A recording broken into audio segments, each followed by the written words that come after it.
प्रस्तुत काल आपण 13व्या अध्यायातल्या 656 क्रमांकाच्या ओळी लिहून थांबलेलो होतो.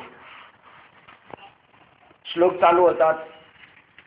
अध्यात्मज्ञानम नित्यत्वम तत्वज्ञानार्थदर्शनम एतत् ज्ञान इति प्रोक्तम अज्ञानम यदन्यथा. काय अर्थ आहे त्या श्लोकाचा बघा. अध्यात्मज्ञानम नित्यत्वम म्हणजे अध्यात्मज्ञान कशाला म्हणतात? आत्मा व अनात्मा यांच्या विवेक ज्ञानामध्ये सतत घडून जाणे. सारखाय असारखाय, सारखाय असारखाय याच्यामध्ये नित्य घडून जाणे आणि आपण त्याच्याशी सतत एकरूप राहणे. आणि त्या आत्मा अनात्म ज्ञानाच्या विचारात बुडून गेल्यानंतर आपल्याला आत्माच आपल्या हाताला लागणार आहे. हेच वाक्य ज्ञानेश्वर महाराजांनी हरिपाठातल्या शेवटच्या अभंगात सांगितलेले. तहु वेद जाण नाही बाद शेवटचा सर्व सुख गोडी साई शास्त्र निवडी रिकामा अर्ध घडी राहू नको. एवढा वेळ राहू नको. तू सतत त्या ज्ञानाच्या आत्म अनात्म ज्ञानाच्या विचारामध्ये सतत बुद्धी घडून गेली पाहिजे. मग सांगा बरोबर, बुद्धी जर आपली इतर सतत घडून गेली सारखाय असारखाय, सारखाय असारखाय, तर आपल्या हाताला काय मिळेल? सारच घेऊ आपण. आणि आसारबद्दल आपण चर्चाच करणार नाही, कारण अवांतर विषयच आपल्या डोक्यात येणार नाही. म्हणून याच्यात रिकामा अर्ध घडी राहू नको. त्याच्यामध्ये घडून जाणे. हो, तत्वज्ञानाचा अर्थ. तत्वज्ञानाचा अर्थ म्हणजे काय? अर्थ म्हणजे अर्थ नाही. आता अर्थ म्हणजे फलश्रुती. काय तत्वज्ञानाचा अर्थ म्हणजे फल.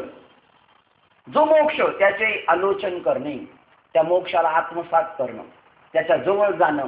त्या अध्यात्म ज्ञानातून आत्मा अनात्म ज्ञानातून मोक्ष गोष्ट काय ते फळ आपल्याला प्राप्त होणार आहे.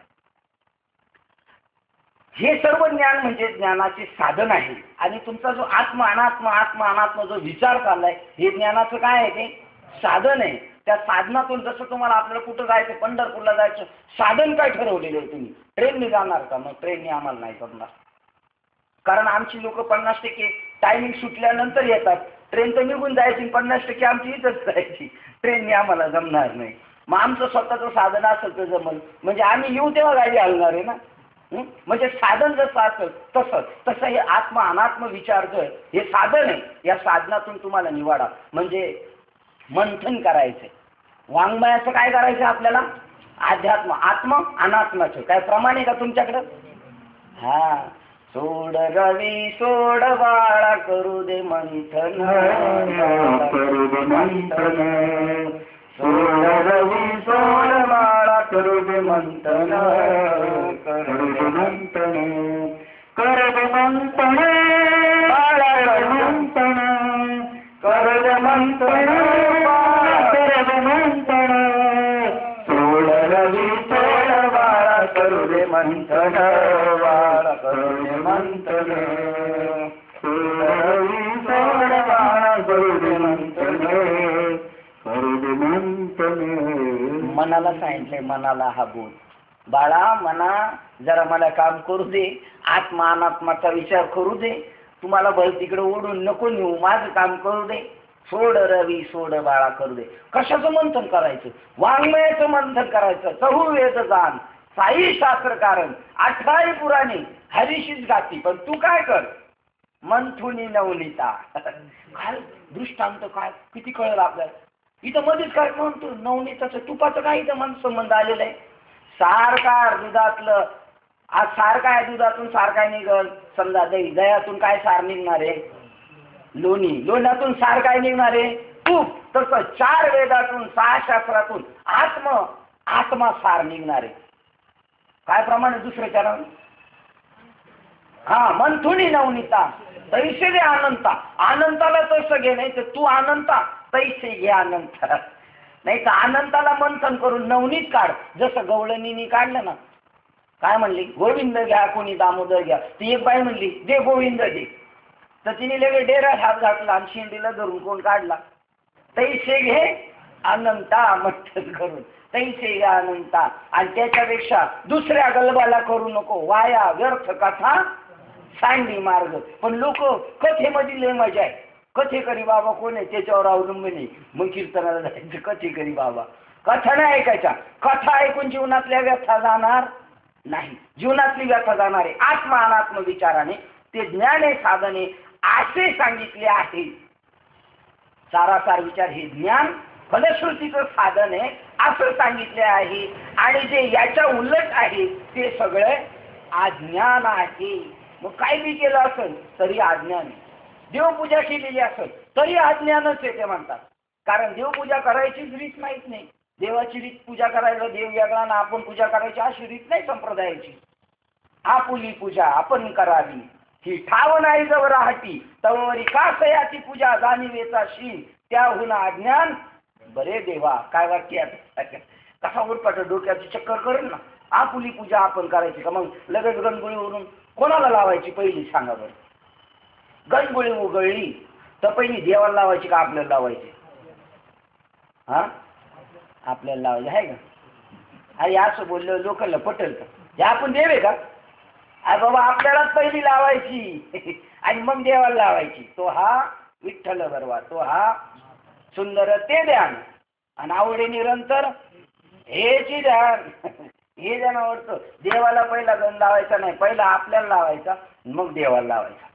म्हणजे मी आणि तू तो हा विठ्ठल बरवा तो हा माधव सारखाच आहे याला म्हणतात. आणि हे जर माहीत नसेल आपुली पूजा आपण करावी ही ठाव नाही जो राहती तवरी कासयाची पूजा 1 तासाची पूजा कासयाची पूजा जाणीवेचा शीन म्हणजे नुसतं ठकान.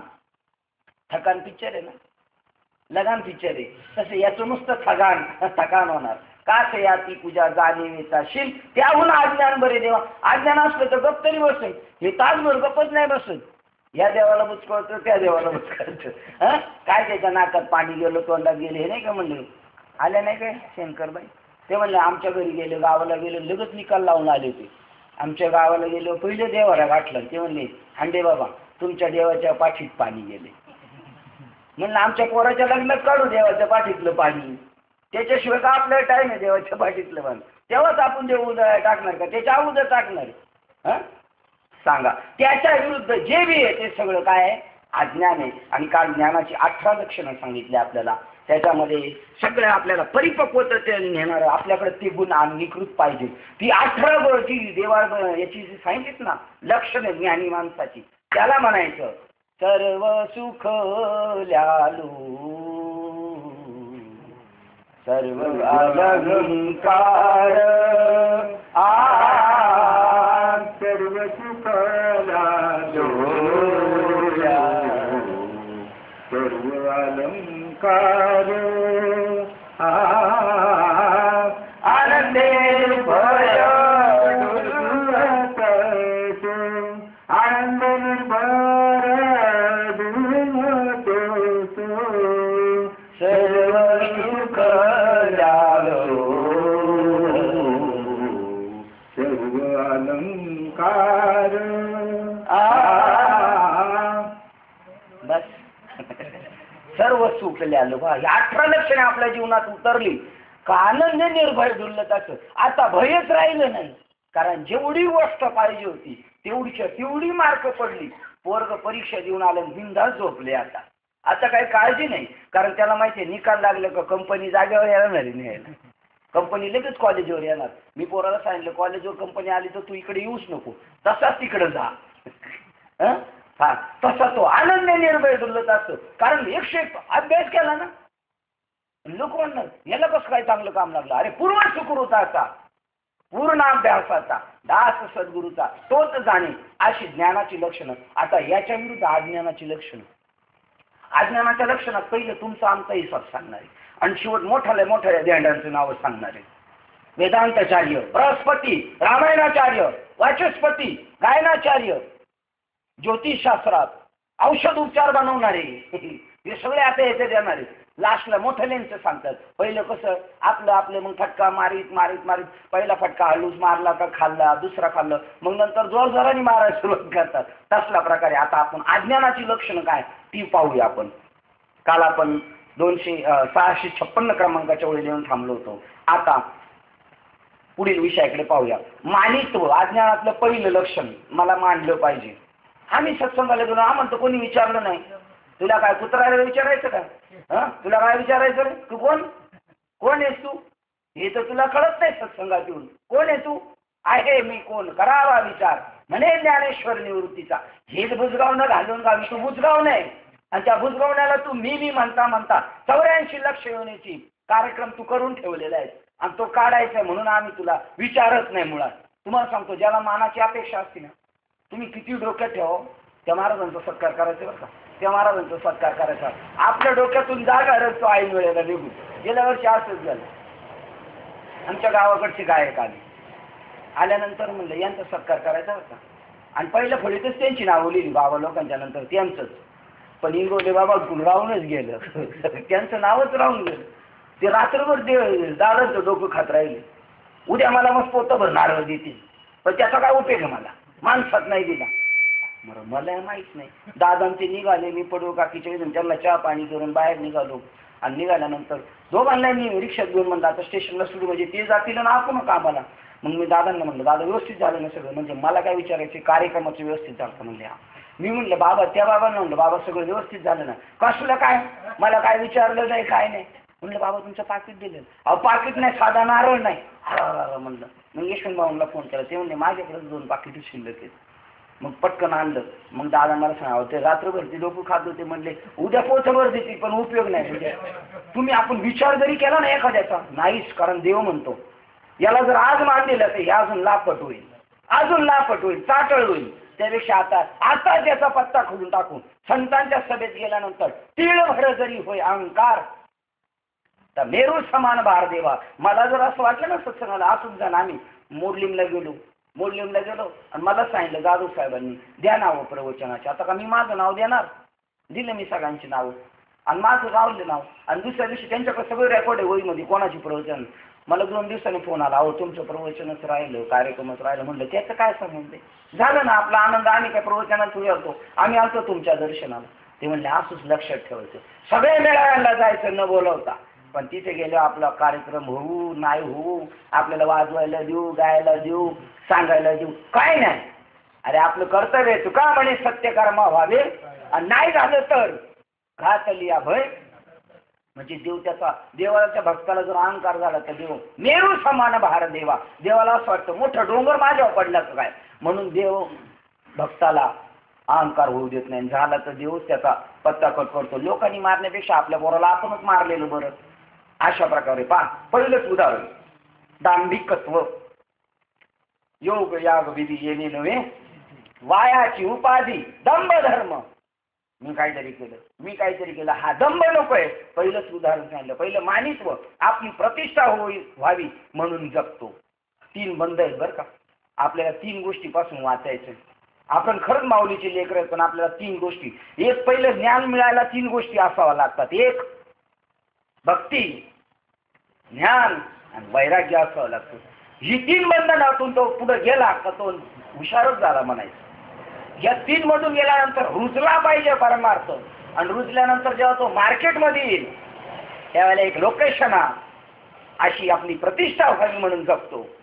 लोकेशना म्हणजे माझा मान मर्यादा, माझे फोटो लागावेत, माझे बॅनर लागावेत. हो, जसं त्या तुमच्या मार्केटमध्ये कार्ड असतात ना दुकानदारांचे, फळाचे व्यापारी, तसे कीर्तनाचे व्यापारी यांची कार्ड.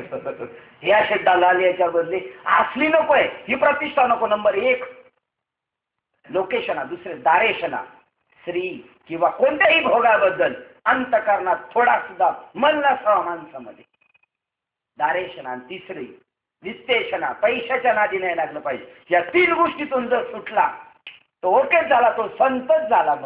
मग मात्र परिपक्वच झाला. त्याला कोणीच पुन्हा रिटर्न घेऊ शकत नाही. या 3 गोष्टी पाहिजे. त्याच्यातलं पहिलं इथं सांगितलं, अज्ञानातलं पहिलं लक्षण आपली प्रतिष्ठा व्हावी म्हणून जगतो. किंवा लोक आपल्यास मान केव्हा देतील याची जो वाट पाहत असतो. लोकांनी केलेल्या सत्कर्माने लोकांनी केलेल्या सत्काराने ज्याला संतोष होतो.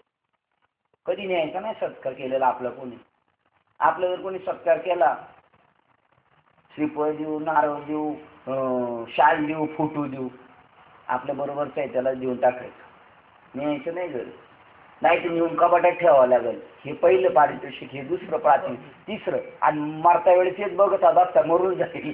ते म्हणे पारितोषिक कोण पाहणार माझ्या नंतर, परत यावं लागेल. मग पारितोषिक बनायला कोण येऊन येईल, झाडामध्ये ओम म्हणून येईल. असं ते तो आहे ओम लोखंडाचा, तो म्हणून येईल आणि त्याच्याकडे बघत बस ही पारितोषिक आपली.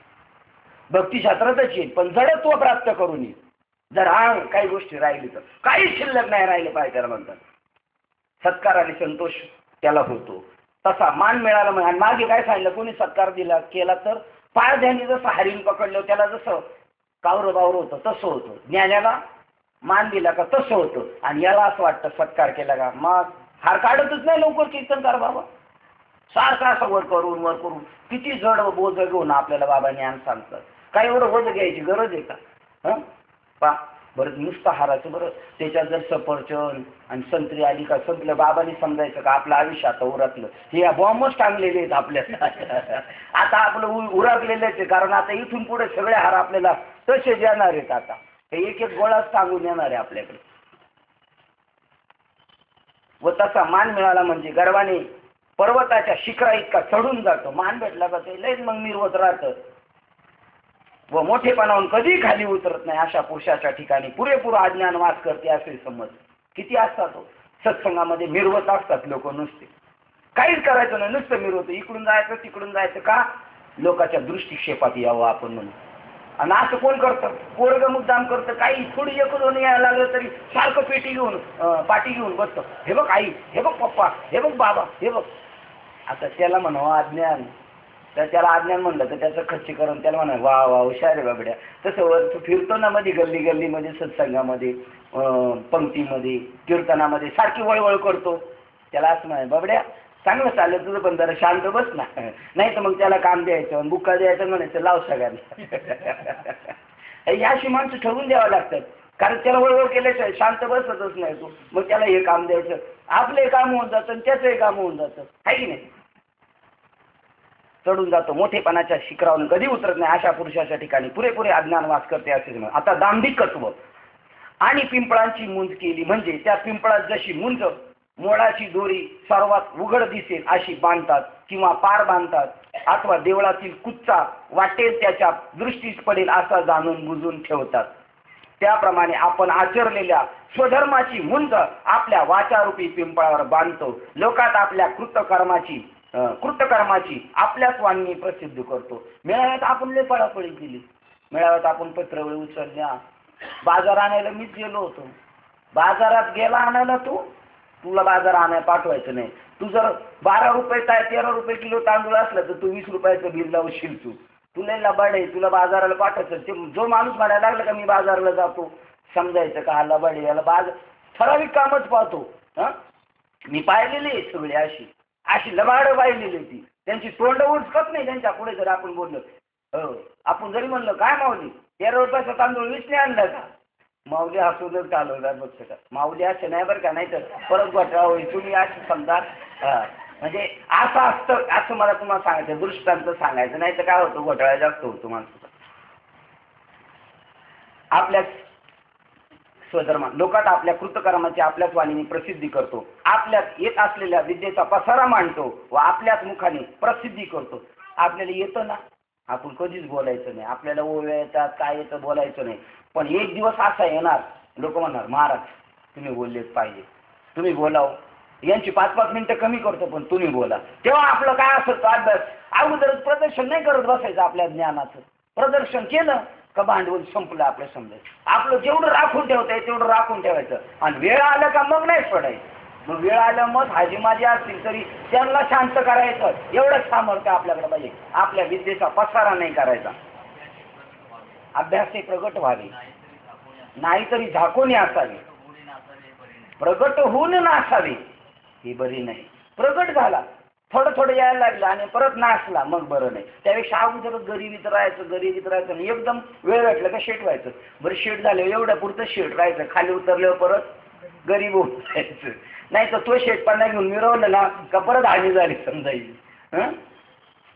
आपल्याला येत असलेल्या विद्येचा पसारा मांडतो. आपल्याच मुखाने आपली प्रसिद्धी करतो व आपल्याच मुखाने प्रसिद्धी करणं म्हणजे माझ्या हातात हँडबिल छापायचं म्हणलं मी माझा ठसठशीत फोटो टाकू शकतो ना.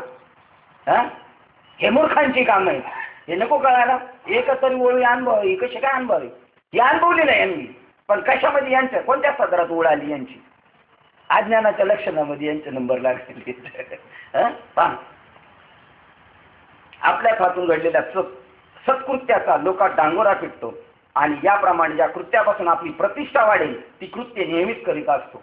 उलट उरफाट करायचं असतं आपण बरोबर कामच नाही करायचं, उरफाटी कार्यक्रम करायचा राहायचा. आणि दिवसातून 3दा स्नान करून आपल्या अंगात भस्म गंध किंवा अत्तर वगैरे लावून शरीर नटवतो. पाहिलं ज्ञानेश्वर महाराजांनी बरं का त्यावेळेला अशी नाटकीपणाने करून आंघोळी करून राख लावून येऊन बसायची आणि भोंदूगिरी दाखवायची. अरे खऱ्याला आंघोळ नाही करायला लागत, महिनाभर नाही आंघोळ केलेला असलं तरी चालतो त्याला, कारण त्याला कोणताच मळ लागलेला नाही. काही प्रमाण आहे का तुमच्याकडं? हा, मळ लागू नये दे अंगा. पा प्रमाण असं आहे, सुरुवात त्या अभंगाची आहे. तरीच जन्मा यावी दास विठोबाचे वाढ, जे आल्याचे फळ अंगी लागून येदी मळ. काय प्रमाण? जे आल्याचे फळ काय जगल्याचं फळ आहे आपल्या आपल्या अंगाला लागून येदी. मग कोणता साबण वापरला पाहिजे? लगेच साबणाची यादी निघत. अरे नामरूपी साबण वापरला का मळात लागू शकत नाही. मळ म्हणजे केलेल्या कर्माचं कर्तृत्व आपल्याकडे घेणं, आणि ज्याने कर्तृत्व घेतलं त्याला भोक्तृत्व भोगावंच लागणार आहे. त्याला दिवसातून 3दा स्नान करून आपल्या अंगात भस्म गंध व अत्तर वगैरे लावून शरीर नटवतो. परंतु याचे लोक पूज्य म्हणून पूजन करत असतात त्यासही फसवतो. जे पूजा करतात त्यांनाच फसवतो, त्यांनाच कामात लावतो. तो अज्ञानाची खाण आहे अशी समज. ज्याप्रमाणे रानात अथवा पेटल्यावर स्थावर जंगमादिक सर्व पदार्थ जळतात, त्याप्रमाणे ज्याच्या सहज आचरणाने सर्व जगात दुःख होते तो सहजगत्या जे जे भाषण करतो ते मनुष्याच्या हृदयात तीक्ष्ण पहारीचे टोकापेक्षा जास्त भेदते. तोच ते व ज्याचे सर्व संकल्प इतर जनास विषाहून अधिक घातक असतात.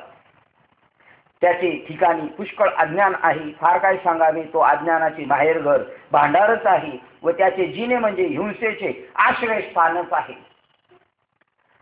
आणि अशांती आणि भाता फुंकला म्हणजे तो भाता जसा वाऱ्याने फुकतो व त्यातील वारा नाहीसा झाला म्हणजे लगेच जगतो, तसा इच्छित लाभ झाला असता हर्षाने चढून जातो व हानी झाली असता लगेच दुःखमग्न होतो. वाऱ्याच्या भोवऱ्यात सापडलेली जी धूळ ती ज्याप्रमाणे आकाशापर्यंत उंच उडते त्याप्रमाणे लोकांनी स्तुती केली असता जो हर्षाने चढून जातो. थेंबभर पाण्याने ज्याप्रमाणे चिखल विरघळून जातो आणि थोडासा वारा सुटल्यावर त्याने लगेच हडकतो, त्याप्रमाणे कोणी थोडीशी निंदा केली असताही जो वाईट वाटून कपाळ धरून बसतो. त्याप्रमाणे प्रसंग विशेष मानाने व अपमानाने ज्याची स्थिती होते, यास कोणत्याही विकाराचा वेग सहन होत नाही. त्याचे ठिकाणी पूर्ण अज्ञान वास करते असे समज. अनर्जव ज्याच्या मनात गाठ असते, वरवर पाहता बोलणे व पाहणे मोकळे वाटते तरी एकाच वचन देऊन शरीराने एकाच मिळतो, पण त्याचे उलट दुसऱ्यास मनाने मदत करतो. काय वाक्य सांगितलं? मनात गाठी काशी माणसं भक्ती क्षेत्रात येत, तोंडावर गोड बोलणार आपल्याला कर असं बोलणार, तिकडे जाऊन त्याला भेटणार अजून. काय वाक्य ज्ञानेश्वर महाराजांनी लिहिलं. किती माणसं आहेत अशांचा संग नकोय आपल्याला. हो, नामा म्हणे घडू आयुष्याचा संघ जेणे नव्हे भंग चिंतनाचा. अशाचा संघ घडू दे की आपल्या चिंतनात भंग नको होऊन देऊ दे. पारध्याने जनावरास चारा घालणे हे जसे वरकारती पाहण्यास बघा दृष्टांत देऊन टाकलं. आता आपल्याला असं बोलतो तिकडे जाऊन तसं भेटतो. ते म्हणतात पारध्याने जनावराला चारा घातलाय. कशासाठी? पकडून मारण्यासाठी त्याला, पण घातले चारा थोडे दिवस. पारध्याने जनावरात चारा घालणे हे जसे वरक्रांती पाहण्यास प्रामाणिक व सर्व वृत्तीचे दिसते, पण त्याचे मनात त्याचा प्राणघात करण्याची ठरवलेली असते. त्याप्रमाणे ज्याचे इतरास भरण पोषण करून सांभाळणे प्रांजळपणाने दिसत असते, पण ते पोचल्या जाणाऱ्या प्राणघातासाठीच असते. जे पोचलपणा चाललाय तो कशासाठी? आपल्या प्राणाचा घात करणारे. व जो भल्या माणसाची अंतकरणे विरुद्ध बिघडवतो. काय माणसं एक तरी ववी याची काही अशी काही आपल्याला भेटतात, पण यांच्याशी आपण तरी पण 2 हात आणि 3रं मस्तक खाली म्हणायचं बाबा जय हरी, पाया पडायचं. आणि जर बाबा जर एखादं जालीम कुत्रं लयच भुकायला लागलं तर काय करावं लागतं? त्याला असं एखादा तुकडा द्यायचा टाकून बिस्किटचा, पावाचा, का ग बसायचं. तसं असा एखादा जालिम भेटला त्याला म्हणायचं बाबा वडापाव पाहिजे का चहा पाहिजे. तेवढा खाऊ घेऊन घालायचा, गार होतं, मग गपचूप बसतो. अशी बावलट काही लोक बघतीशात आणि त्यांना लोक बाबा म्हणतात. आणि ते जुने सिनियर बाबा आहेत. वडापाववरही त्यांचं आयुष्य जन्म चाललेला आहे. हा म्हणजे लाखाशिवाय बात नाही एका रिक्षावर लिहिलं आणि वडापाव शिवाय आत्मज्ञानाच्या अद्वैत तत्वज्ञानाच्या गप्पा मारतो आणि वडापाव दिला का झालं सगळं संपलं म्हणतो. असा पाहिजे भक्त. जो खातो तंबाखू आणि चुना तो माझा भक्त जुना. असं बाबाचं काम पूर्ण झालं का म्हणलं बास बरोबर आहे एकदम. असे पाहिजेत आपले भक्त.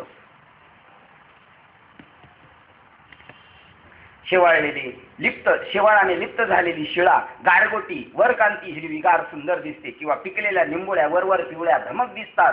आज कडू असतात त्याप्रमाणे त्यांची कृत्य बाहेरकारी दिसण्यात मात्र उत्तम असतात. त्या मनुष्याच्या ठिकाणी अज्ञान खास ठेवलेले आहे हे तू पक्के समजून ठेव. यात अन्यथा नाही.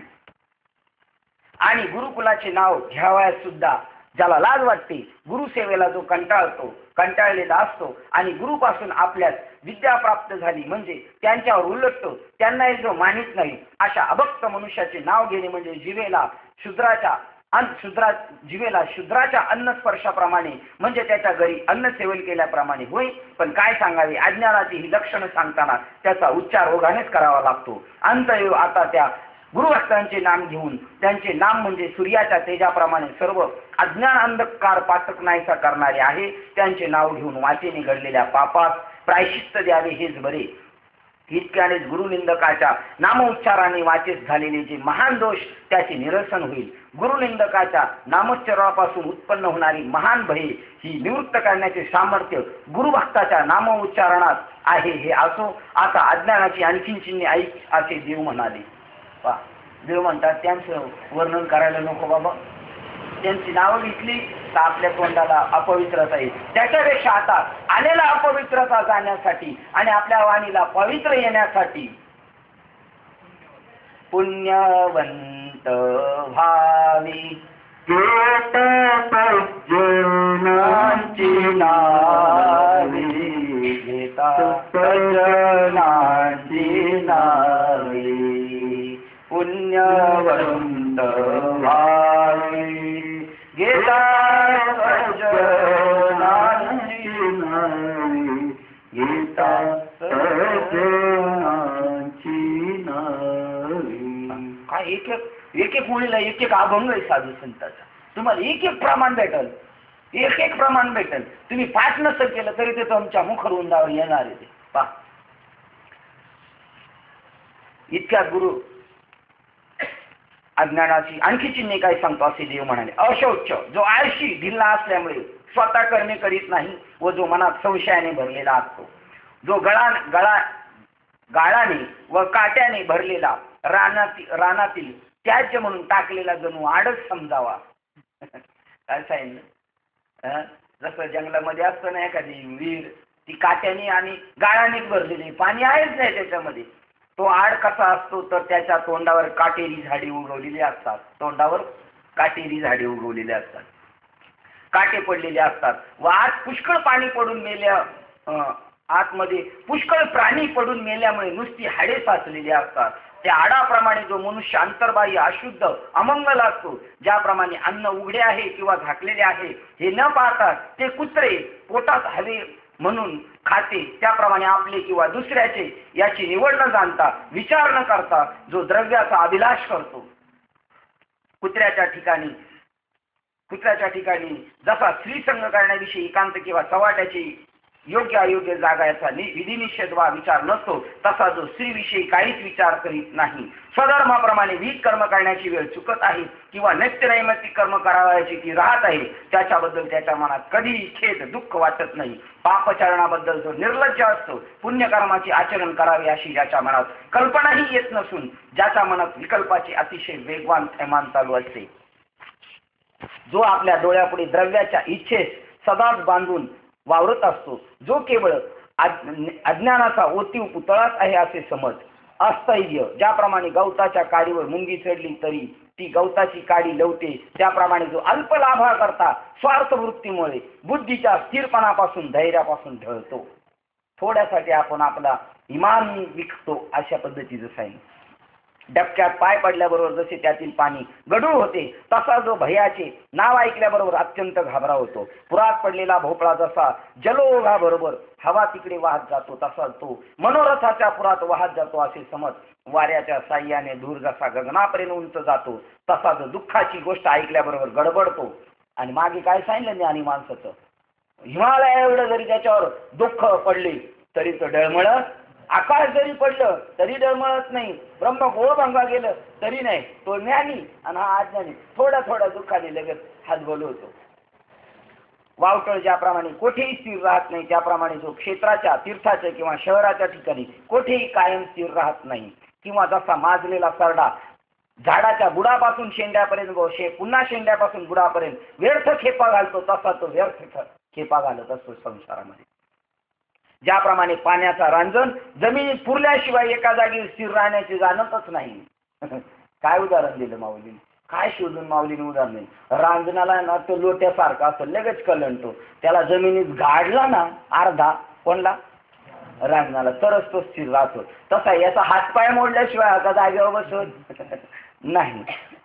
ज्याप्रमाणे पाण्याचा रांजण जमिनीत पुरल्याशिवाय एका जागेवर स्थिर राहण्याची जाणत नाही, त्याप्रमाणे जो निद्राधिकामुळे पडला तरच एके ठिकाणी राहील, नाहीतर सारखा चोहूकडे हिंडतो, त्याच्या ठिकाणी अज्ञान पूर्णपणे वास करते. जो चंचलपणाने माकडाचे जणू शक्की भावंडच आहे. आत्मविग्रह, आत्मा विनिग्रह भाव आणि अर्जुना ज्याचे अंतकरणात आत्मसंयमाचा, निग्रहाचा घरबंद व वाराही नसतो, कशालाच आवरत नाही, जिभेला आवरत नाही, मनाला आवरत नाही, चंचल वृत्ती आवरत नाही, कुठं सैरावैरा पळून देतो. ज्याप्रमाणे एखादे ओहळात पुराचा लोंढा आला म्हणजे तो वाळूच्या बांध्यास मुळीच जुमानीत नाही, त्याप्रमाणे जो शास्त्र निषिद्ध कर्म करण्यास भीत नाही, जो व्रते पूर्ण न पाळता स्वधर्मास लाखेने झुगारतो, आपल्या वाटेला आलेले कर्म टाकून देतो, शास्त्राने घालून दिलेल्या नियमाविरुद्ध ज्याची क्रिया आचरण असतो, ज्याला पापचरणाचा कंटाळा नसतो, वाईट करायचा कंटाळा नाही, पुण्याचरणाचा लवलेशही माहीत नसतो, आणि जो लाजेची सीमा खणूनच टाकतो, जो कुळधर्म कुळाचार ओळखीत नाही, वेदातील आज्ञा न मानता त्याच बाजूला सारतो, व जो बऱ्या वाईट गोष्टीची निवड मुळीच जाणत नसतो. ज्याप्रमाणे मोकळा सोडलेला पोळ हवा तिकडे मोकळा हिंडत असतो, किंवा वारा अफाट हवा तिकडे वाहतो, अथवा रानातील फुटलेल्या पाटाचे पाणी जसे वाटेल तिकडे वाहत जाते, आंधळा हत्ती माजला असता तो हवा तसा हिंडतो, किंवा डोंगरास वनवा लागला म्हणजे हवा तिकडे चेतत जातो, त्याप्रमाणे त्याचे चित्त विषयाविषयी वाटेल तिकडे बहकत भटकत असते. हे पहा उकुरड्यावर एक काय पण पडत नाही, हे पहा उकुरड्यावर काही एक पडत नाही, मोकळ्या पोळाला कोण आवरतो. उकुरड्यावर काय घाण पडत नाही, सगळी घाण पडते, तशी सगळी घाण याच्याकडे, याला उकुरड्याची उपमा दिली ज्ञानेश्वर महाराजांनी. दुसरी गोष्ट, मोकळ्या पोळाला कोण आवरतो, तो कोणाचाही आवरला जात नाही, आणि वेशीचा उमरा कोण ओलांडून जात नाही. ज्याप्रमाणे अन्न सत्रात वाटेल त्याने जेवावे, किंवा साधारण मनुष्यास एकदा विशेष अधिकार प्राप्त झाला असता तो आपला अधिकार वाटेल तसा गाजवतो, अथवा वाण्याच्या दुकानात कोण बरे प्रवेश करणार नाही. त्याप्रमाणे ज्याचे अंतकरण बऱ्या वाईट विचाराने चंचल असते, त्याच्या ठिकाणी संपूर्ण अज्ञानाची समृद्धी भरभराट असते असे समज. आता इंद्रिय अशिव अवैराग्यम, इंद्रियाच्या ठिकाणी अवैराग्य, वैराग्य नाही. आणि जो जिवंत असताना व मेल्यावरही विषयाची इच्छा सोडित नाही. जिवंत असताना मेल्यावर सुद्धा हे भूत होऊन लागतात ना, हे कोण आहेत, ते जीवात्मेच आहेत, त्यांच्या काही अपेक्षा राहिलेल्या आहेत. काय अपेक्षा असतील. काही वेळेला एखादा माणूस मेला तर दसकरीला कावळा शिवण्यासाठी दारूची बॉटल बी आणून ठेवावं लागते. किती अभिमान त्यांना. पोरगाला विचारतो दुसरा, हे बाटली आणली ना, जुना जाणता विचारतो बाटली आणली ना, नाही तर ऐन वेळेला पळायला लागेल. म्हणजे पहा, त्याप्रमाणे मेल्यावर बी तो सोडित नाही लोकांना.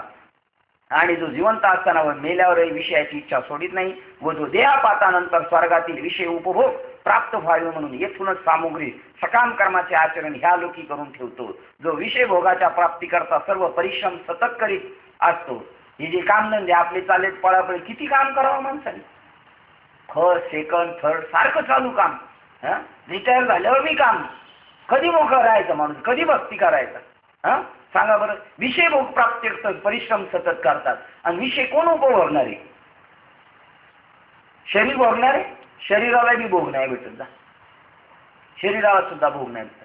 ती तेवढी फक्त एक तो क्षण आहे मनाचा, आणि मन म्हणजे एरवी कल्पना आहे हे नाव त्या मनाच्या समाधानासाठी. नाही तर त्या शरीराला जडाला काय कळते आणि चेतनाला कोणत्या विषयाची गरज नाही. त्या दोघांच्या मध्ये जी स्थिती आहे, जी वासना, त्या वासनेच्या तृप्तीसाठी तेवढ्या पुरतं त्या विषय गोळा करण्यासाठी रात्रंदिवस राबत असतो. किती माणसांनी काम केलं पाहिजे. अरे पोटापुरते काम परी अगत्य तो राम. एवढं आपलं जीवन पाहिजे. आपल्याला अगत्य राम पाहिजे आणि भीक मागून खायचं नाही, म्हणून स्वकष्टार्जित कमाईवर जगायचं, म्हणून काम करायचं आपल्याला. नाही तर आपला जन्म केवळ कामधंदा करण्यासाठी आलेलोच नाही का आपण. विषय भोगाच्या प्राप्तीकरता सर्व परिश्रम सतत करीत असतो. ज्याला सकाम कर्माविषयी इतर कर्मे आवडतच नाही, याच्यात काय फायदा, त्याच्यात काय फायदा, त्याचं नाव सकाम कर्म. तीच कर्म करतो, बाकीची नाही करत. ज्याला सकाम कर्माशिवाय इतर कर्मे आवडत नाही, इतके त्या काम्य कर्माचे व्यसन असते. आणि विरक्ताचे दर्शन ज्याला इतके आणि विरक्ताचे दर्शन ज्याला इतके वावडे आहे की ते झाले असता जो सचेल स्नान करतो. पहा काय उरफाटा कार्यक्रम सांगितला. जर विरक्त माणूस भेटला, म्हणजे संत युक्तीचा माणूस भेटला, वृत्तीचा, संत वृत्तीचा, तर त्याला असं वाटतं आपलं आज काम आता काय झालं, आपल्याकडून चुकीचं काम झालं, जाऊन स्नान करूनच येतो तो. पहा एवढे वावडे असते त्याला. ज्याप्रमाणे कोड असलेल्या मनुष्याला आपल्या कुजक्या सडलेल्या हाताने अन्न खातो, तसे खाण्यास त्या मनुष्यात किळस वाटत नाही. त्याप्रमाणे ज्या विषय सेवन करणाऱ्याचा विषयात जरी कंटाळा त्रास आला, काय वाक्य बघा, हाताने अन्न खातो, तो अन्न खाण्यास मनुष्याला किळस वाटत नाही, ज्याला रोग झाले. त्याप्रमाणे जे विषय सेवन करणाऱ्याचा विषयात जरी कंटाळा आला, कोणाला कंटाळा आला? जो विषय सेवन करतोय ना, हा समजा मी एखादा विषय सेवन करतो, तर मला नाही विषयाचा कंटाळा आला, विषयांना माझा कंटाळा आला. एवढी याच्याबद्दल याची स्थिती झालेली. पहा विषय सेवन करणाऱ्याच्या विषयात जरी विषयास कंटाळा आला तरी तो त्या विषयाचा कंटाळत नाही व कर्मफलाविषयी सावध होऊन निरीच्छ होत नाही. गाढवीच्या पाठीस भोगार्थ गाढव लागल्यावर ती आपल्या अंगात स्पर्श करू देत नाही. उलट गाढव तिच्या जवळ आले की ती लात मारून त्याची नाकाड फोडते, तरी तो गाढव मागे वळत नाही, तिच्याच पाठी लागतो. त्याप्रमाणे जो विषय करता जळत्या आगीतही उडी घालण्यास मागे पुढे पाहत नाही आणि आपले व्यसन हे दूषण नसून भूषण आहे असे मानून मिरवतो. हरिण मृगजळ पिण्याच्या लालसेने तीव्र इच्छेने धावते व धावता धावता जरी त्या मृगाचा उर फुटला तरी ते त्याची हाव कमी करीत नाही, अधिकच वाढवते. पण हे जल मिथ्या आहे असे त्याला कळतच नाही. या विषयाच्या पाठी मागं माणसं लागली, ते विषय कसे आहेत, काही प्रमाण आहे का तुमच्याकडे? विषयाचे समसुख बेगडाची बाहुली, अरे अभ्राची सावली जाईल रया. कशाला त्या विषयाच्या नादी लागतात? ज्ञानेश्वर महाराज म्हणतात त्याचं खरं ध्रुवपद हेच पाहिजे, ए साथे आलिया. विषयाच्या नादी का लागता? ए साथे आली, आमच्या बरोबर आलात, मनुष्य योनीला जर आमच्या संगतीला आलात तर ए साथे आलिया ओळंगा शारंग धरू. परमात्म्याला आपलंच करा, नाही तरी संसार जाईल रया. विषयाचे समसुख, विषयाचं सुखच आहे. बेगडाची बाहुली, जसं बैल पोळ्याच्या दिवशी बैलांना जे कलर मारलाय तो ते चमकीचा तो कलर जिलेटिंग पेपर सारखा, तो तेवढ्याच पुरता चमकणारी, दुसऱ्या दिवशी काय चकाकी. तसं विषयाचे समसुख बेगडाची बाहुली. आणि हे नाही कळालं तर उन्हातून जाणारा माणूस ऐन उन्हाळ्यात ढग आले म्हणून रस्त्यावर सावली पडली म्हणून बसला, आणि बसलं तेवढेच ढग हल्ले आणि लगेच ऊन आलं. तसं विषयातलं समय आभ्राची सावली जाईल रया. तो ढग हल्ले का सावली गेली, पुन्हा ठणठणीत उन्हाळा लागणार आहे. त्याप्रमाणे मिथ्या आहे मृगजळ असं त्याला कळत नाही. त्याप्रमाणे जन्मापासून मरेपर्यंत विषय प्राप्ती करता सारखे परिश्रम करतो, तथापि विषयाची त्यास बहुत प्रकारे त्रास दिला, विषयांनी त्यास बहुत प्रकारे त्रास दिला तरी त्याचबद्दल त्यास तिटकारा न येता उलट अधिकच विषयावर प्रेम धरते. हो, इतकी पितील इतकी पितील, डॉक्टरने सांगितलं आता जर पिले तर तुमचा लिव्हर खराब होईल. मग तर त्याला अजूनच मजा वाटते. आता तर म्हणतो मुक्तीचा सोहळा जोहळा आलेला आहे. हा, मग तर फारच ऐकत नाही. विषय कंटाळले. विषय म्हणले आता याला सोडून जाण्यासाठी याला आपण लिव्हर देऊ. विषय पण उपकार करतात बघा. दारू सुद्धा उपकार करते माणसं. लई पितो तर दारूला कंटाळाला, नको नको आता हे आयुष्य याचं असंच जायचं. तीच त्याला रोग देते, मग ते तसा हा थांबणार. त्या दारूने उपकार केले का नाही याच्यावर, नाही तर मरेपर्यंत पित राहिला असते. तर त्याला लिव्हर देऊन दारूने उपकार केले असं समजलं पाहिजे दारू पिणाऱ्यांनी. आणि घरच्यांनी सुद्धा समजलं पाहिजे दारूने लई मेहरबानी केली. असं आमच्या कोणाच्याने ऐकत नव्हता. मोठा बाबा आणला तरी त्याचं काही चालत, पण शेवटी त्याला आगवलं कोणी? दारूने त्याला ताळ्यात आणलं, नाही तर तो का ताळ्यात येणार नव्हता. बघा, विषय सुद्धा उपकार करतात. ते म्हणतात आता तरी उघडी डोळे जरी तुझा अद्याप न कळे. पहिल्यांदा बालपणी माता पितरांची आई बाबा हेच वेड असते व ते संपते तारुण्य दशक स्त्रीच्या देहात बोलून वेडा होऊन जातो. नंतर असा स्त्रीचा उपभोग पूर्ण झाल्यावर विषय भोगता भोगता म्हातारपणी येऊ लागते, तेव्हा तेच स्त्रीवरील प्रेम मुलाबाळावर करू लागतो. आंधळ्या मुला जन्म दिला तर त्या जशी माता विसंबत नाही व तेही घर सोडून जात नाही, तसा जो मुलाबाळातच आपली कालक्रमणा करतो मरून जातो तरी पण त्यास मरेपर्यंत विषयाचा तिटकारा येत नाही. या युक्तीला धरून मी वाक्य बोलतो बरं का. पोरांना सांभाळतात ते नातूला सांभाळतात आणि कुत्र्याला सांभाळतात सारखं, हे माझं मत आहे. आणि त्या मताचा दुष्परिणाम नाही झाला बघा. कालच्या बोलण्यातून दुष्परिणाम नाही झाला, उलट सत्परिणाम झाला. असा आपल्या बोलण्यातून आपण किती कडवट बोललो, पण परिणाम जर हाताला योग्य आला तर समजायचं का आपले चाललेले आहे ते बरोबर चाललं. आणि आपल्या बोलण्यातून जर वातावरण दूषित झालं तर आपल्या तोंडाला आपण लगाम घालण्याचा प्रयत्न करायचा. काय वाक्य सांगितलं? हे सांगितलं म्हणजे पोराबाळांमध्ये मारायचं नाही. मग देवदा 51 ते रटाडे बाबांचा 51वर साजरा केला आणि त्यावेळेला कीर्तन ठेवलं होतं ढोक बाबांचं. ते म्हणले 51 वय झालं बाबांचं आता. ते म्हणले आता एकट्याने कुठं निघायचं वनात. 51 वय झालं का काय सांगतात? 51 वय काय सांगतं? एकट्याने आता वनात निघायचं, पोराबाळात बायका पोरांमध्ये राहायचं. तुमचं किती येशील नंतर? ना मला वाटलं 49 म्हणतायत काय. मग तुम्ही आता इथं नव्हते पाहिजे, वनात पाहिजे तुम्ही, आहे का नाही? तुम्ही काय काळजी करू नका, 102 वाले अजून इथंच आहेत. त्यांची अजून वासना तृष्णा गेलेलं नाही. तेव्हा त्याला अजून माडी बांधायची आणि वर लाद्या टाकायच्या, खाली लाद्या टाकायच्या, कंपाऊंड टाकायचं. कोणाला आत येऊन नाही द्यायचं. तू एकटाच आतमध्ये राहू फक्त, आहे की नाही? काका वनात काका तुमच्याबद्दल काय बोलायचं? तुमच्या पुढे येते वनातच आहेत ना. तुमच्या फोटो अरुण बाबांच्या फोटो खाली मी लिहिणार आहे म्हणलं, जर हँडलमध्ये तुमचा जर फोटो टाकला तर खाली लिहिणार जे का रंजले गांजले, तसं तुमच्या खाली टाकणार. तू का म्हणे आम्हा एकांताचा आवाज फोटो खाली, बरं का. त्या ठिकाणी अज्ञानास मरेपर्यंत मुलाबाळांमध्येच तितका त्याला राहतो, त्याचा तिटकारा येत नाही. वीट आला पाहिजे माणूस, विटेवर उभा राहायला देऊ. चौदेहाची करून या वीट उभा असे नीट विटेवरी. या संसाराबद्दल ज्या दिवशी आपल्याला वीट येईल, पुरे आता बस झालं, आता बस नको दुजी आती सत्ता, त्या दिवशी देव येऊन थांबलाच म्हणायचा आपल्या विठू. नको म्हणलं तरी तो म्हणाल हे आता तुला माझीच गरज आहे, आता विठू तुझे माझे राज्य नाही दुसऱ्याचे काज.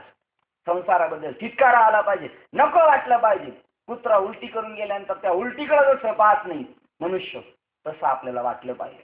अजून आपल्याला वाटत नाही, आपल्याला अजून त्याच्यातच मजा वाटते. बबड्या साबड्या लबड्या, बबड्या साबड्या लबड्या. मराठ्याकडे तरी बबड्या नाही आला, बबड्या येतोय परीक्षा झाली येतो, तोपर्यंत जातो निघून का बबड्या येईल मग रडत रडत नंतर.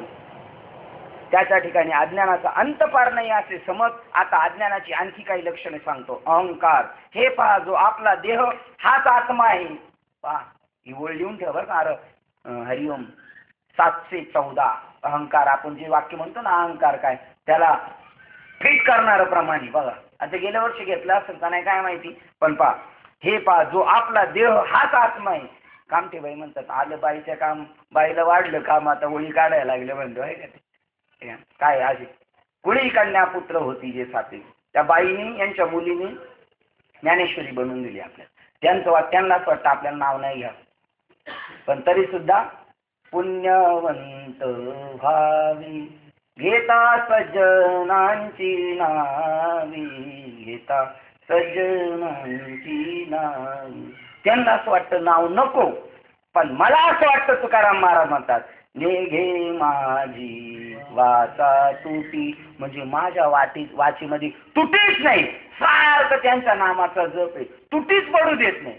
निघे माझी वाचा तुटी, का का का मी तुटी घेत नाही? कारण महालाभ सुखासाठी, फुकट महालाभ जोडणारे आपल्याला का नको आपण असं पुण्य जोडाय? फुकट पैसे भेटतात, फुकट महालाभ होते, तरी हे आळशी आपण त्यांचं नाव घेणार नाही. नको घेऊ मग. तुझं नाव यमाच्या दायरीमध्ये पहिल्या क्रमांकाला. अहंकार हे पहा, जो आपला देह हाच आत्मा आहे अशा मनाच्या समजुतीवर आरूढ होऊन कर्मे करू लागतो, आणि ज्याचे हातून जे जे काही कर्माचे आचरण पूर्ण किंवा अपूर्ण झाले तरी त्याचा अभिमानाने अनुक्रमे फुगून व कुथू लागतो. काय वाक्य आहे माऊलीचं! काय ती बोली भाषा आपली, आपल्याला गावठी भाषाच कळणार बघा, आपल्याला ब्राह्मणाची भाषा कळणार नाही. म्हणून नारायणाची दया आली, संस्कृत भाषा जनासी कळेना. माऊली तुम्ही येऊन गेले. संस्कृत भाषा जनासी कळेना, म्हणून नारायणा दया आली. संस्कृताच्या गाठी उघडून ज्ञानदृष्टी केलीसी मराठी गीता देवी. ब्रह्मज्ञानाने गोमटी तेही माय मराठी ज्ञानेश्वरी. ये मराठीचे नगरी ब्रह्मविद्येचा सुकाळ करी. घेणाराला आणि देणाराला सुद्धा काही कमी नाही पडत बरं का. घेणे देणे वरी सुखच होऊ दे या जगा. हीच भाषा आपल्याला कळणार. जे अहंकार आपला देश आत्मा आहे अशा मनाच्या समजुतीवर आरूढ होऊन कर्मे करू लागतात. भूषण नाही सांगत पण बोलतो मी. आमच्या नानी निरुळवरून रोज येणार बरं का, वेळेत 7:30ला. आणि आपला इथला माणूस इतका घाई गडबडीत येतो, जसा 2-4 ट्रेन करून आलेलं, इथून घरून चहा पिऊन आलेलं इथं घामाघूम. हा, त्यांना अरुण बाबा आणि मी म्हटलो खाली दिवशी, नानी रोज नका येत जाऊ तुम्ही, कारण मी एक दिवशी जाऊन पाहिलं काय आलं, नका येत जाऊ रोज. ते म्हणले आपण थोडी येतोय, आपण एवढं सगळं असतं ऐकतो, आपण थोडी येतोय, दे थोडी आपण आहे, आपण दे नाही. काय भूमिका आहे, कशी काय एवढी सहजासहजी होणार नाही. हा 8 तास काय, 8 तासाशिवाय परमात्मा आपल्या आईचा बापाने ठेवलेलं नाही काही. आपल्या गाईला सुद्धा जर पान व्हायचं असेल तर वासराला दुसऱ्या मारावंच लागतात, तसं आपल्याला पळावंच लागेल, करावंच लागेल. मग मात्र त्या गाईच्या तिथपर्यंत गेला ना काशीजवळ, काय गाई त्या मालकाने जरी सगळं काढून घेतलेलं असलं तरी दूध त्याच्या हिश्श्याचं वाट्याला बाजूलाच काढून ठेवते. फक्त आपल्याला तिथपर्यंत जायचं. त्याच्या हातून जे कर्म होईल ते काही कर्माचे आचरण पूर्ण किंवा अपूर्ण झाले तरी अभिमानाने अनुक्रमे फुगून जातो किंवा कुठून. आपण करायला घातलं ना, आता करायचं का काय, ज्ञानेश्वरी पूर्ण होऊन द्यायची का अपूर्ण ठेवायची, आपलं काम. त्याला तुझं वाटे ते करी अनंता. आपलं काय नाही, झालं तरी झालं, नाही झालं तरी कुचत बसायचं नाही ना हसत बसायचं नाही. जे होईल ते. देव ऋषीने मस्तकावर अक्षता टाकल्या म्हणजे जसा पिशाच्याने पछडलेला मनुष्य घुमू लागतो, तसा जो विद्येच्या मदाने व वयाच्या मदाने मस्त होऊन अभिमानाचा ताठा धरून उताना छाती काढून चालतो. थोडं सांग का त्याला अभिमान झाला, मला अभंग यायला लागले, मी थोडा बोलायला लागलो, प्रवचन येतं, कीर्तन येतं, वाजवता येतं, गाता येतं, काही ना नियोजन करता येतं, त्याचा अभिमानी. काही त्याला प्रमासाचं काही माणसाचे त्यांना काहीच येत नाही. अभंग म्हटलं तर म्हणता नाही, पण त्यांच्या अख्ख्या डायरीमध्ये ना सगळ्या महाराजांचे नंबर. हा नाही महाराज, तो महाराज, तू महाराज. आता तो का आपला ऐकणार आहे? याच्या 100 डायरीमध्ये 100 महाराज पडलेले आहेत. तो कोणाचा ऐकणार आहे का? कारण त्याला तेवढंच माहिती, बाकी ज्याला जे जमत नाही, कोण काय करील आणि कोण काय करील सांगता येत नाही. काय ज्ञानेश्वर महाराज सांगतात, ज्याप्रमाणे देवऋषीने मस्तकावर अक्षता टाकल्या म्हणजे जसा पिशाच्याने पछाडलेला मनुष्य घुमू लागतो, तसा जो विद्येच्या मादाने मला अमुक येतो, मला तमुक येतो, वयाने मस्त होऊन अभिमानाचा ताठा धरून उताना छाती काढून चालतो आणि म्हणतो की सर्व जगात काय तो मीच एक शहाणा आहे, माझ्या घरी सर्व संपत्ती आहे, आचरणाची माझ्याप्रमाणे चालरीत कोणाची आहे, माझ्यासारखं कोण वागतो नाही, तुझ्यासारखं कोण वागत नाही, तेच बरं आहे, नाही तर सगळे मूर्खाच्या बाजारात जातील. माझ्या बरोबरीचा मोठा दुसरा कोणीच नाही, मीच एक सर्वज्ञ असून मीच एकटा या जगात ज्ञाता म्हणून प्रसिद्ध आहे. याप्रमाणे सर्व गोष्टीबद्दल गर्वाने संतुष्ट झालेला ताठाहून राहतो. शिवाय व्याधीग्रस्त माणसाला ज्याप्रमाणे कोणताही विषय भोग दाखवू नये, कारण त्याची तळमळ होते. ज्याला डायबिटीस त्याच्या घरात गोड पदार्थ केले तर त्याला दाखवू नये. त्याची तगमग होते. मरू देवाला दे, खाऊ दे काय खायचं नाही, नाहीतर मरणारच आहे म्हणतो, दे खाऊ दे. कारण त्याची तळमळ होते. ज्याप्रमाणे दुसऱ्याचे चांगले झालेले त्याला मुळीच सहन होत नाही. याच दृष्टांत असा की एखादा दिवा हा गुण वात तेवढाच खाऊन टाकतो. याचा दृष्टांत असा की एखादा दिवा हा गुण म्हणजे वात तेवढाच खाऊन टाकून स्नेह तेल जाळून टाकतो आणि ज्या जागी ठेवावा ती जागा काजळीप्रमाणे काळी कुट्ट करून टाकतो. दिव्याचं उदाहरण दिलं. वात बी खाऊन टाकतो, तेल संपून टाकतो आणि ज्या जागेवर आहे तिथं वर सगळं काळं करून टाकतो. पाण्याचा थेंब शिंपडला गेला तर तो तडतडतो, वारा लागला तर विजतो. कोण? दिवा. पाण्याचा थेंब लागला का तडतडतो. बघा एवढं अज्ञान. महाराजांनी तडलं नाही पाहिजे. पाण्याचा थेंब शिंपडला की तडतडतो, वारा लागला तर विजतो, एखाद्या ठिकाणी लागला तर काडी देखील उरू देत नाही, इतके दोष आहेत. मग पार तृणाग्नी मिळे समरस झाली, सगळं जाळून राखच करून टाकतो. जर लागलं असतं, नाही तर तडतड होऊन विजतो तरी नाही आवाज करतो. त्यामुळे फटांगडी बी काढली तुडतुडी, त्याचा आवाज कमी नसते, तुडतुड आहे की नाही. त्यास गुण काय असले पाहिजे तर कोठे उगीच थोडासा प्रकाश करतो. थोडाफार गुण असला, एखादा गुण असतो प्रत्येकाकडे, एखादा 14 विद्यान 64 कला, त्यातला एक गुण कोणाकडे तरी असतोच. त्यामुळे तो माणसात राहतो, नाही तर तो माणसात राहिला ना. चोर सुद्धा बघा किती खोबीने काढतो पॉकेट मारतो, आपल्याला कळू बी देत नाही. ही सुद्धा त्याच्यात त्या 64 विद्येतली एक असून तेवढाच काय थोडा त्याच्याकडे गुण आहे आणि तेवढ्यानेच प्रकाश पाडतो तो दिवा. त्याचा गुण काय पाहिजे असेल तर तो कोठेतरी उगाच थोडासा प्रकाश करतो एवढाच, पण तेवढ्या अल्प गुणाने उष्मा करावाच लागतो. ज्ञानदेव सांगे दृष्टांताची मात, अवगुणच सांगले पण थोडासा उजेड पाडतो, पण तेवढ्या उजेडाने सुद्धा का नुसता उजेड पाडित नाही, लगेच कामच आणतो माणसाला. उष्मा करतो म्हणजे गरमी करून टाकतो. त्या ज्ञानाने सुद्धा गरमी करून टाकतो. ह्या दिव्याच्या अल्प गुणाप्रमाणे त्याच्याजवळ विद्या अल्पच असते व दोष मात्र बहुत असतात. न जायची ताठा नित्य खटाटो मुंडकी वट वट तैशी तेगा, याला प्रमाण नाथ महाराजांचं. न जायची ताठा ज्ञानाचा, नित्य खटाटो, काही ना काही चालूच आहे त्याचं.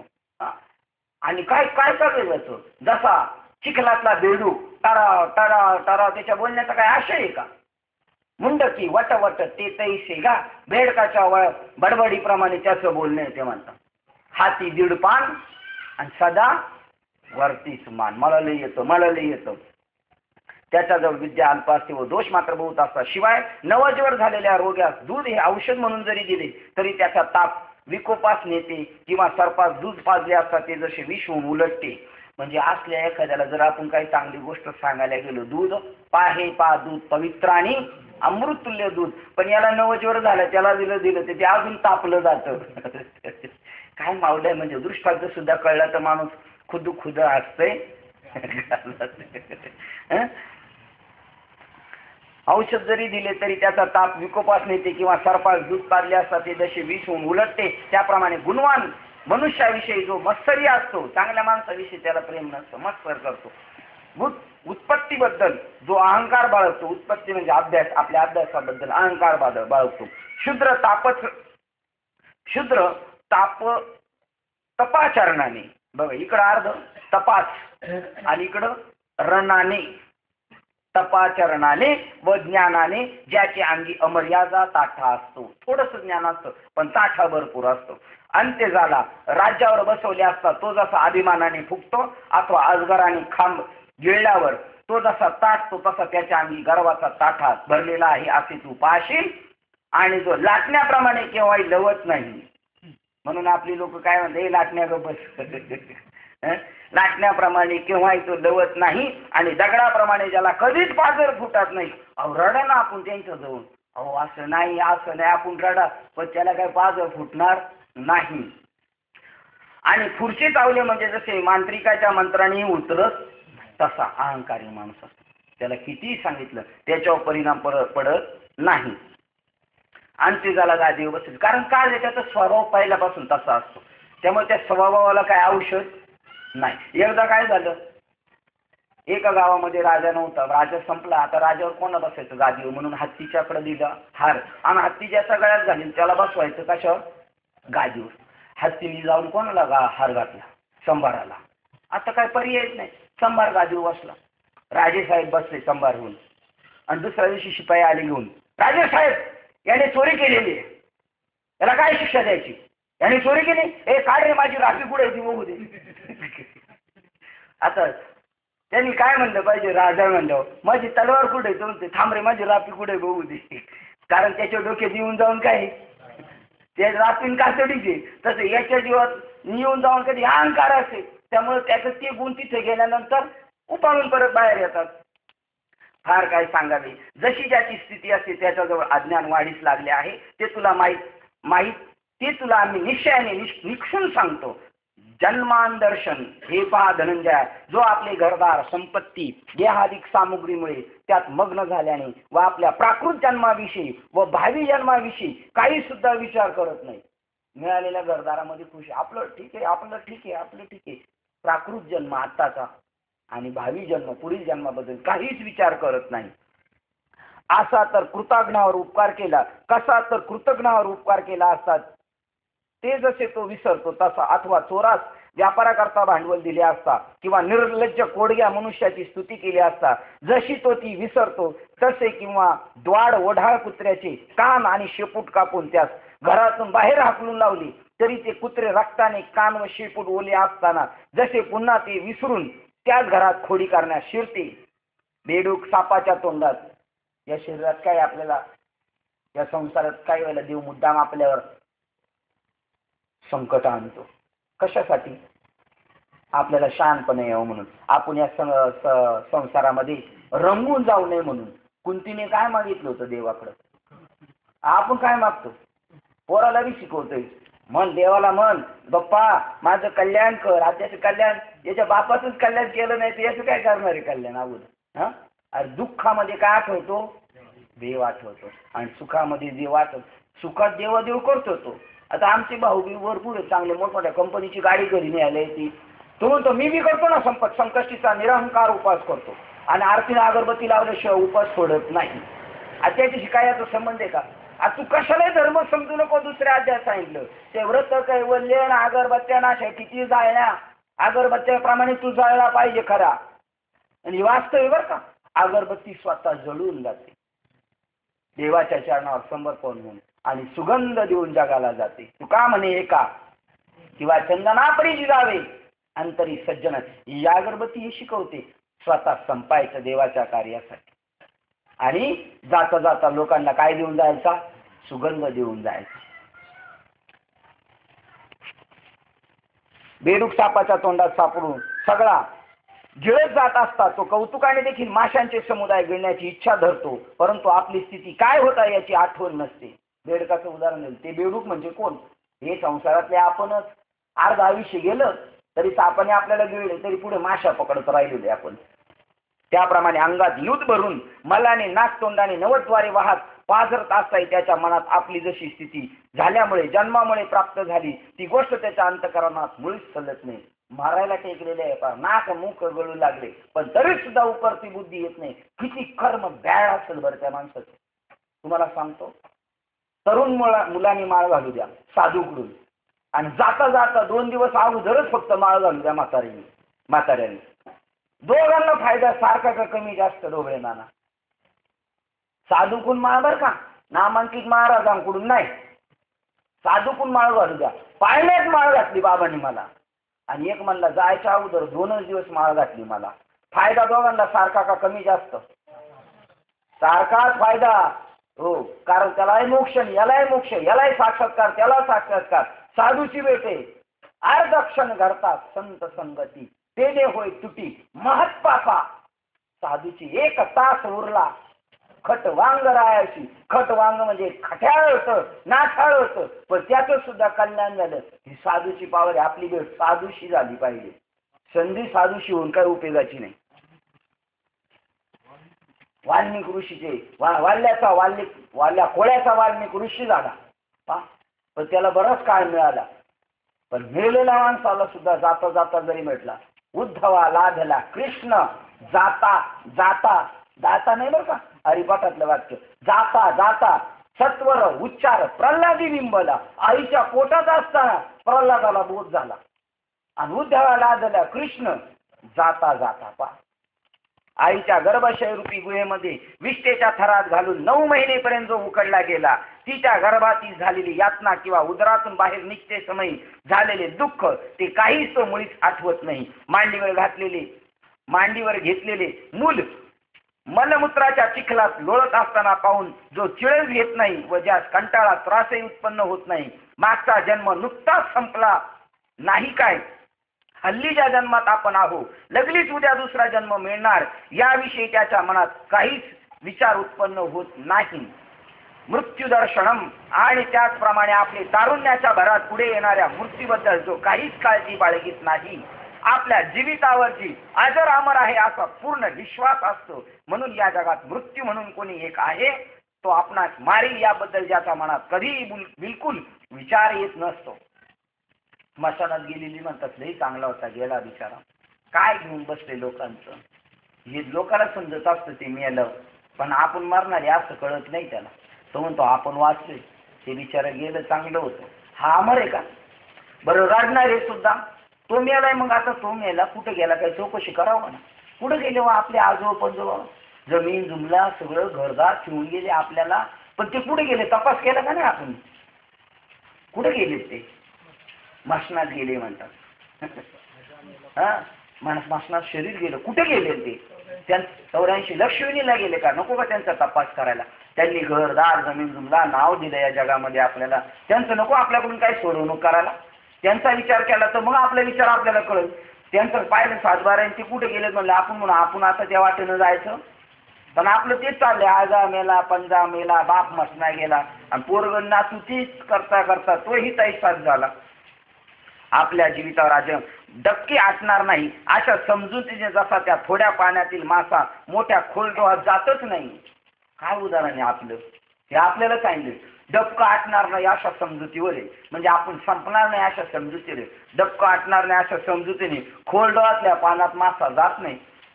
किंवा पारध्याच्या गाण्याने भुलून हरिण जसा त्या पारध्याकडे दृष्टी पाहतच नाही, अथवा मासा गळास लावलेल्या आमिषावर आज गळ आहे असे न समजता ते आमिष गिळतो, किंवा द्रव्याच्या चकाकीमुळे किंवा दिव्याच्या चकाकीमुळे त्या ज्योतीने आपण जळून जाऊ असे मुळीच न समजता पतंग त्यावर झडप घालतो. घर जळत असताही एखादा मूर्ख निद्रेच्या भरात आळसाने तिकडे लक्ष देत नाही, किंवा त्या अन्नात विष घातले आहे हे न समजता ते अन्न एखादा मूर्ख निर्धास्तपणे खातो. त्याप्रमाणे जीविताच्या रूपाने निमित्ताने हा मृत्यूच आला आहे असे जो राजस विषय सुखाच्या भरात असल्यामुळे जाणत नाही. आपण आतापर्यंत जेवढी ज्याची वर्ष झाली तेवढे वर्ष ते काय झाले, मेलेले आहेत, जिवंत नाहीत. आपण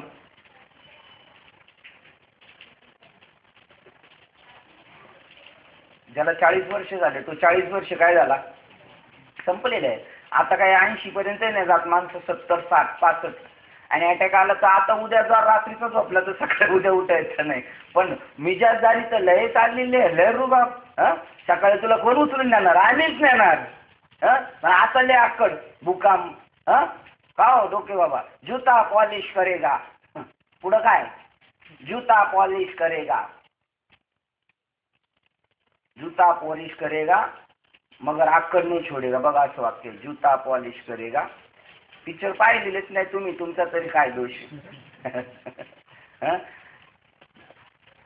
डबके आटणार नाही, किंवा पारध्याच्या गाण्याने ज्याप्रमाणे तो आमिष गळ पाहत नाही मासा, त्याप्रमाणे किंवा दिव्याच्या चकाकीने आपण जळून जाऊ असे मुळीच न समजता पतंग झडप घालतो. घर हे मध्ये जो हे झाला होता ना, काय हॉल्ट झाला होता, तो चंदूबाबासाठी हॉल्ट झाला. परत होळीवर आलो, ती इथं आली परत होळीवर आलो. देव म्हणतो यांची एक सुद्धा ओळ चुकून नाही जायची. पा काय कसं पुढे घेऊन गेला परत जागेवर घेऊन आला. घर जळत असता एखादा मूर्ख निद्रेच्या, त्याप्रमाणे जीविताच्या रूपाने निमित्ताने मृत्यूच आलाय असे राजसविषय सुखाने जाणत नाही. प्रस्तुत असलेला आपल्या शरीराचा पुष्टपणा, रात्र व दिवस याची प्रतिष्ठा व उपयोग आणि विषय सुख उपभोग ही मोठ्या प्रौढीने सत्य मानतो आत्ताच्या काळात.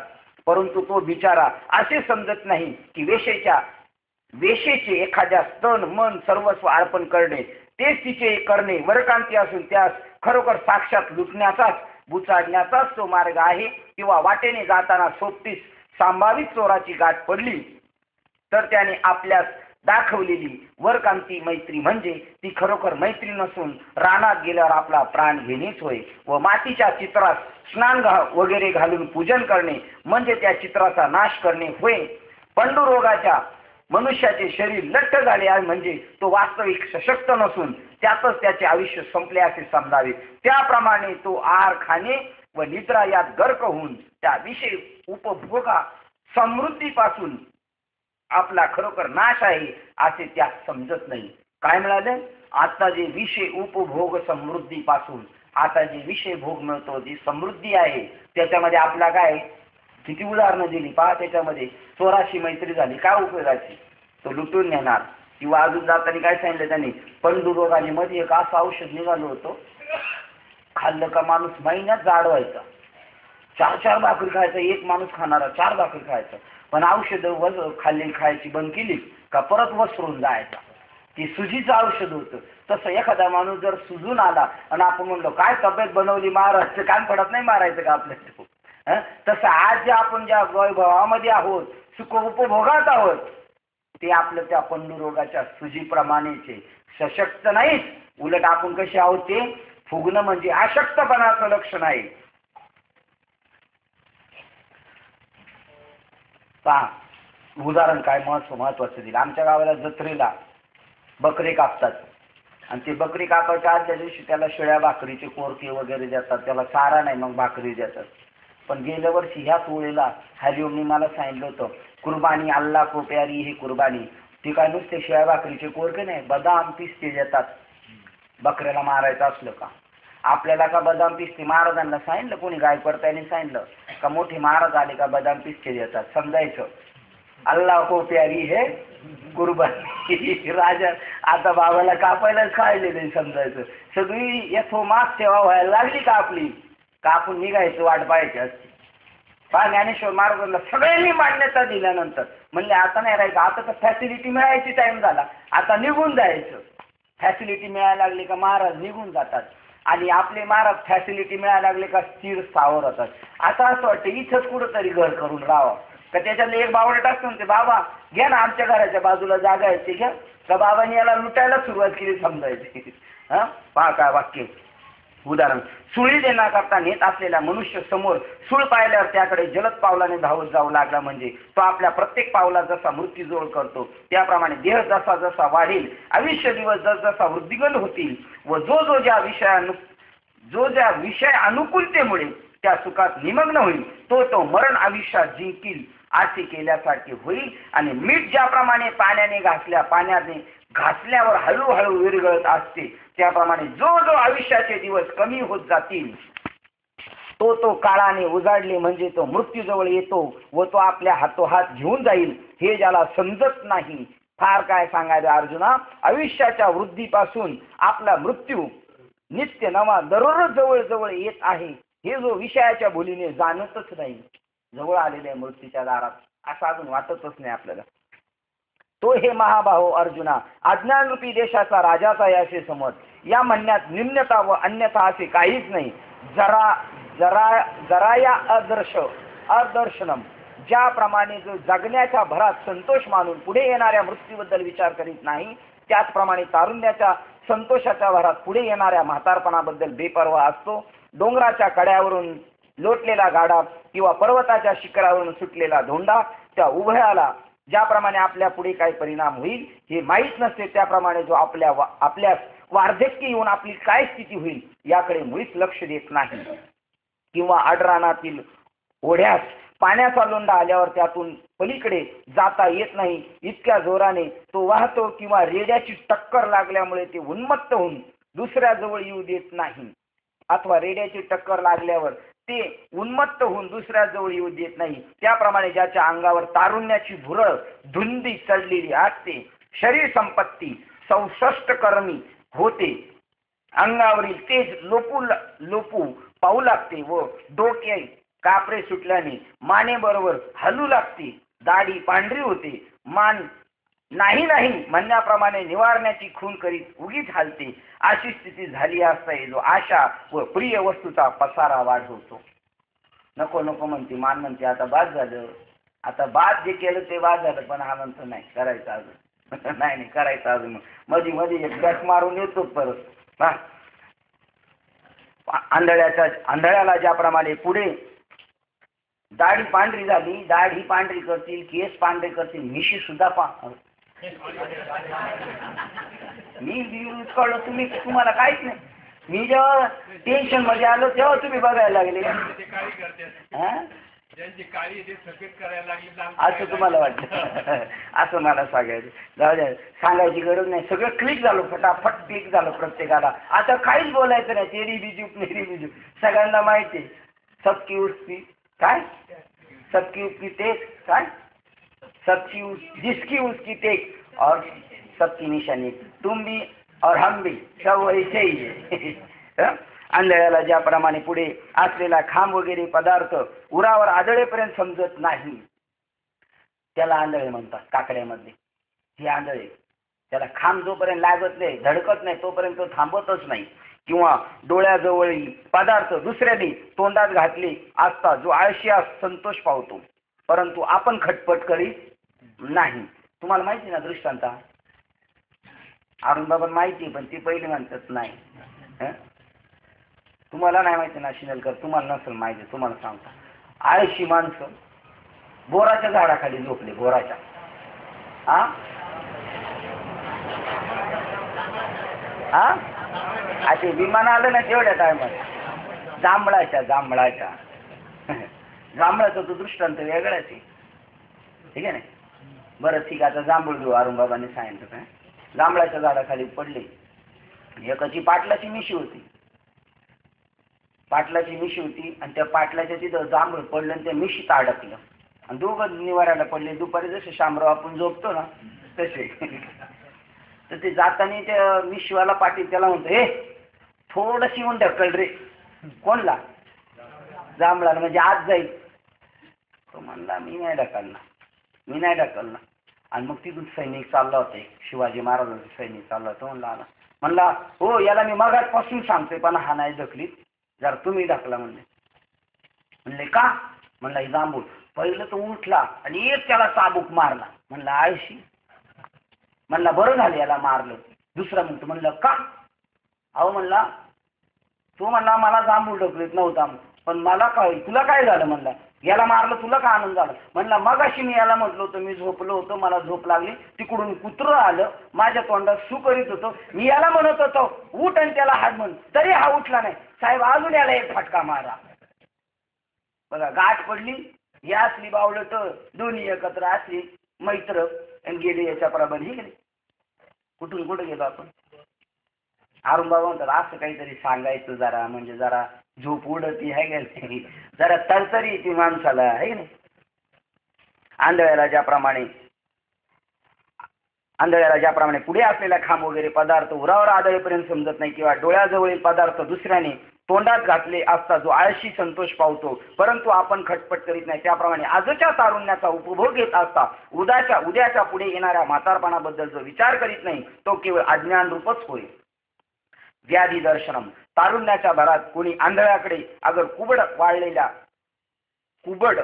वाकलेल्या मनुष्याकडे पाहून त्यास गर्वाने वेडावून दाखवतो, दुसऱ्याकडे पाहून. पण आपली ही स्थिती होणार आहे असं वाटत नाही, परंतु पुढे आपली अशी स्थिती होईल असे मनात आणत नाही. आणि मरण्याची खून चिन्ह जे म्हातारपण, ते जरी शरीरावर प्राप्त झाले तरी तो तारुण्याच्या भ्रमात्मक घमेंडी सोडित नाही. तो पुरुष अज्ञानाचे घर आहे असे पक्के समज. त्याचप्रमाणे अज्ञानाची आणखी काही ठोकळ लक्षणे सांगतो ती आहे. वाघाचे रानातून एक वेळ बैल चरून दैववशात नशिबाने सुखरूप घरी परत आला असता, त्याच विश्वासाने तो ज्याप्रमाणे त्या रानात फिरून चरावयास धावतो, आठवा ज्या घरातील पुरलेल्या संपत्तीवर सर्प बसला होता त्यातील द्रव्य ठेवा, एकदा चुकून सर्पदंश न होता एखाद्याने आणला, एवढ्यावरून तो खासच नास्तिक होतो. म्हणजे तो संपत्तीवर बसतो, द्रव्य घेऊन देत नाही, अशा गोष्टी वर विश्वास ठेवीत नाही सर्प. त्याप्रमाणे काही काळापर्यंत दैववशात आपले शरीर निरोगी आहे एवढ्याच घमेंडीवर शरीरात पुढे रोग उद्भवतील हे सत्य मानित नाही. हो, आता आपण ठीकठाक आहे असं वाटतं. आपल्या वैऱ्याला झोप लागली आहे एवढ्यावरून आता त्याचे व आपले भांडण तंटे संपले असे जर कोणी मानील आणि त्या भरवशावर स्वस्थ बसेल तर तो वैरी जागृत झाल्यावर ज्याप्रमाणे आपल्या मुलाबाळासह जीवास मुकेल त्याप्रमाणे जोपर्यंत आहार व झोप ही चांगली व्यवस्थित लागत आहे व जोपर्यंत रोगराई वगैरे काही झाले नाही तोपर्यंत आपल्या वृद्धकाळी रोग वगैरे झडतील याची जो मुळीच काळजी बाळगत नाही. दुःख दर्शनम आणि स्त्री पुत्राधिकाच्या संगतीत राहून संपत्ती ही जो जो जास्त मिळू लागेल तो तो त्याच्या डोळ्यावर अधिक अधिक धूर संपत्ती मत चढून विचारूपी डोळे नाहीसे होतात. याला काही प्रमाण आहे का तुकाराम महाराजांचं? तुम्हाला तुका म्हणे इह लोकीच्या व्यवहारे नका डोळे धुरे भरून राहू. एक पाऊल मागे जातो पा. आणि स्त्री पुत्राधिक संगतीत राहून संपत्ती ही जो जो जास्त मिळू लागेल तो तो त्याच्या डोळ्यावर अधिक अधिक धूर संपत्ती मत चढून विचारूपी डोळे नाहीसे होतात. आणि स्त्री पुत्राधिकांचा व संपत्तीचा वियोग एका क्षणात होईल व एका दिवसात क्षणात विपत्ती येईल. हे पुढील दुःख जो आरंभीच पाहत नाही तो अज्ञानी होय. अर्जुना, जो या मृत्यूलोकी इंद्रियांना हव्या त्या विषयात स्वस्थ चरू देतो, स्वयंवर्तन करून देतो, तोही केवळ अज्ञान रूपच समजावा. जो तारुण्याच्या भरात असल्याने व संपत्तीच्या मदतीने सेव्य असेव्य वस्तूची विचाराने निवड न करता त्याचा उपभोग घेतो. काय खावं काय न खावं, जी गोष्ट करू नये ती हटकून करतो, असंभाव्य न होणाऱ्या गोष्टीची मनात हाव धरतो आणि ज्या गोष्टीबद्दल विचार करू नये अशा गोष्टीविषयी ज्याची बुद्धी विचार करते, जेथे प्रवेश करू नये तेथे शिरकाव करतो, जी वस्तू घेऊ नये तीच मागतो आणि ज्या गोष्टी मनात सुद्धा आणू नये किंवा ज्या अंगाने स्पर्शही करू नये अशांना जाऊन खेळतो, जेथे जाऊ नये तेथे जातो, पाहू नये ते पाहतो, जे खाऊ नये ते खातो आणि ज्याप्रमाणे वर्ज्य केलेल्या गोष्टी केल्यानेच त्यात संतोष होतो. ज्याची संगती धरू नये त्याचीच संगती धरतो, ज्या ठिकाणी संबंध असू नये त्या ठिकाणी संबंध ठेवतो आणि ज्या मार्गाचे आचरण करू नये त्याच मार्गाने आचरण करतो, जे ऐकू नये ते ऐकतो, बोलू नये ते मोठ्याने बडबडतो, परंतु या गोष्टी केल्याने आपल्या हातून दोष घडतील असे मनातही आणीत नाही. आपल्या शरीरास व मनास आवडेल व आपल्याला इष्ट सुखवाह होईल आज एवढे असले म्हणजे झाले इतकेच लक्ष असल्यामुळे जो बरी वाईट गोष्ट याबद्दल मुळीच विचार करीत नाही आणि यामुळे करावायचे म्हणून भलत्याच गोष्टीचे आचरण करतो, परंतु आपल्या हातून पाप घडते किंवा पुढे आपल्याला नरक यातना सोसाव्या लागतील या पुढील प्राप्त होणाऱ्या गोष्टीबद्दल जो काहीच विचार करीत नाही त्या धर्मभ्रष्टाच्या संगतीने सर्व जगात अतिशय अज्ञान पसरते, बळावते व असते आणि ते शेवटी इतके वाढते की ते आपल्या बळाने ज्ञानवानाबरोबरही झगडू शकते. ज्ञानवानाला सुद्धा मागे आणे म्हणून तुकोबारायांनी सांगितले एक प्रमाण. ज्ञानी माणसाने अशा माणसांची विषयात लंपट झालेले संसाराच्या दलदलीत फसलेल्या माणसांची संगत करू. काय उदाहरणे पहा. ढेकणाच्या संगे हिरा तो भंगला आणि साधू तो नाडला कुसंगे. पहा, अजून एक प्रमाण सांगितले. खळांची संगती उपयोगाची नाही, आपणाची आप आहे त्यांची सवे. अजून एक सांगितलं. वैष्णवी कुपथ्ये टाकिले वाळून. ही कुपथ्ये वाळून टाकली, त्यांच्याकडे लक्षच न देणे, कारण त्याच्यामुळं आपलाही नाश होणार आहे. पण हे असो, ज्या योगाने तुला अज्ञानाचे स्वरूप स्पष्ट समजेल अशी यांची आणखी काही लक्षणे सांगतो. ऐक. आसक्ती. ज्याप्रमाणे भ्रमराची चित्तवृत्ती नवीन उमललेल्या कमळाच्या सुगंधी केसावर आसक्त होऊन ती गुंतलेली असते केसरावर, त्याप्रमाणे त्याची प्रीती घरावर पुरती जडलेली पाशील. ज्याप्रमाणे साखरेच्या राशीवर बसलेली माशी उठत नाही त्याप्रमाणे ज्याचे मन स्त्रीवर आसक्त होऊन तिच्या चित्ताला पोटाळून बसते, ज्याप्रमाणे बेडूक पाण्याच्या कुंडात राहिलेला असतो तेथून बाहेर पडत नाही किंवा चिलट शेंबळात गुंतल्यावर बाहेर पडू शकत नाही किंवा जनावर पूर्णपणे चिखलात रुतल्यावर त्यातून बाहेर पडू शकत नाही, निघू शकत नाही, त्याप्रमाणे ज्याचे मन जिवंतपणी व मेल्यावरही घरावरून दूर होत नाही.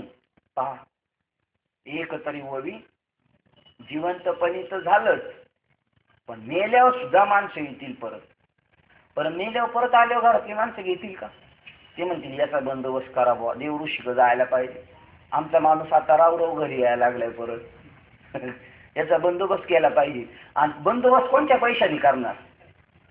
त्यानेच कमावलेल्या पैशातून 25 लाख होते बाबाची जाता जाता फीस. म्हणला 1 लाख गेले मांत्रिकाला तर चालत, पण बाबाचा बंदोबस्त झाला पाहिजे. आता बाबा घरी आले नाही पाहिजे, मेल्यावर सुद्धा येतात बाबा घरी, आले नाही पाहिजेत. त्याप्रमाणे ज्याचे मन जिवंतपणी व मेल्यावर घरावरून दूर होत नाही, घरावरून होत नाही. पहा आपल्या अवतीभोवतीची झाडं झुडपं, शेतावर त्या म्हाताऱ्यांची शेतावर मन गुंतलेली आहे. आणि ते सारखं इकडं शेतकरी दुसरा पोरच जातो बांध, इकडं निघतो इकडं निघतो. तर म्हातारा म्हणतो पोरं मुंबईला आहेत, इथं काय बघती नाही, आणि हा सारखा इकडं पोरीत चाललाय. काय म्हणतात, नंबर टाकला तरी उपटून टाकतो. आता काय करावं, मी आहे तोपर्यंत आहे, पण मी गेल्यावर काय करायचं? म्हणलं मी गेल्यावर परतच येतो.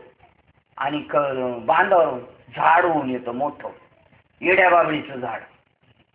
येड्या बाबळीचं झाड म्हणजे आपले बाप आजोबा पंजोबा. ते म्हणले याला इकडं बिलकुल घुसून नाही द्यायचा. बरं हा जरी म्हणला फास वर काढायला घुसल तर याला सुद्धा नीट घुसून नाही द्यायचं. येडा बाबळीचा काटा, माऊली तुम्हाला येड्या बाबळीचा काटा माहिती का? तुम्हाला शहाण्या बाबळीचा काटा नसणं माहिती होतं. येड्या बाबळीचा काटा लय डेंजर वर कसा आहे. कोकणात येड्या बाबळीची काठी आहे. माऊली म्हणतात कोकणात येड्या बाबळीची काठी नाही, ते सगळे तुमच्या घाटावरचे येड्या बाबळीची आणि शहाण्या बाबळीची काठी तुमच्या इकडं, आमच्याकडं नाही.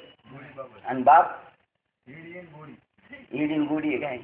हां, मग त्या गोडी बाबळी येड्या बाबळी तो बाप येऊन बघतो म्हणतो इकडे जाऊन नाही द्यायचं. हे सगळे आपले, ही पत्रे सुद्धा आपले कोणतरी आहेत बरं का. म्हणून ज्ञानेश्वरीच्या निमित्ताने लगेच येऊन ते पडलेले कोणतरी आपले. हे वास्तव आहे ज्ञानेश्वरीतलं. जडत्वात गेले तरी त्यांना आपली काळजी. पावसाळ्यात पोराचा हाल होती, ऊन लागल, कौलं ऊन आली. कोण कौलं ऊन कोण आली? बाप. बाप कौलं ऊन आल्यावर म्हणले काका मावश्या आत्या, ते म्हणले वाशी व्हायला पाहिजेत आम्ही. कौलं कशावर राहते? वाशी बनून आले ते. जावा भावा आहे सगळ्या वाशी विशी बनून आले. सगळा बरं का आता. हा, आणि गरम होईल खिडकीच्या तिथं लोखंडाची गज मी झालेली आहे तो म्हणतो. हवा गेली पाहिजे, पण उपासले बी नाही पाहिजे. बंद करायचं लगेच. हे कोण आहे? हे जडत्वाने सुद्धा आपल्या भोवती गोटागळ खातात. आणि म्हणून आपल्याकडून त्यांचा उद्धार होणार आहे. आपण त्यांना सबसिडी देणार आहे. आपण जर प्युअर भक्त झालो, त्यांचं कामच झालं समजायचं, कामच झालं समजायचं. एवढा बेनिफिट आपल्यास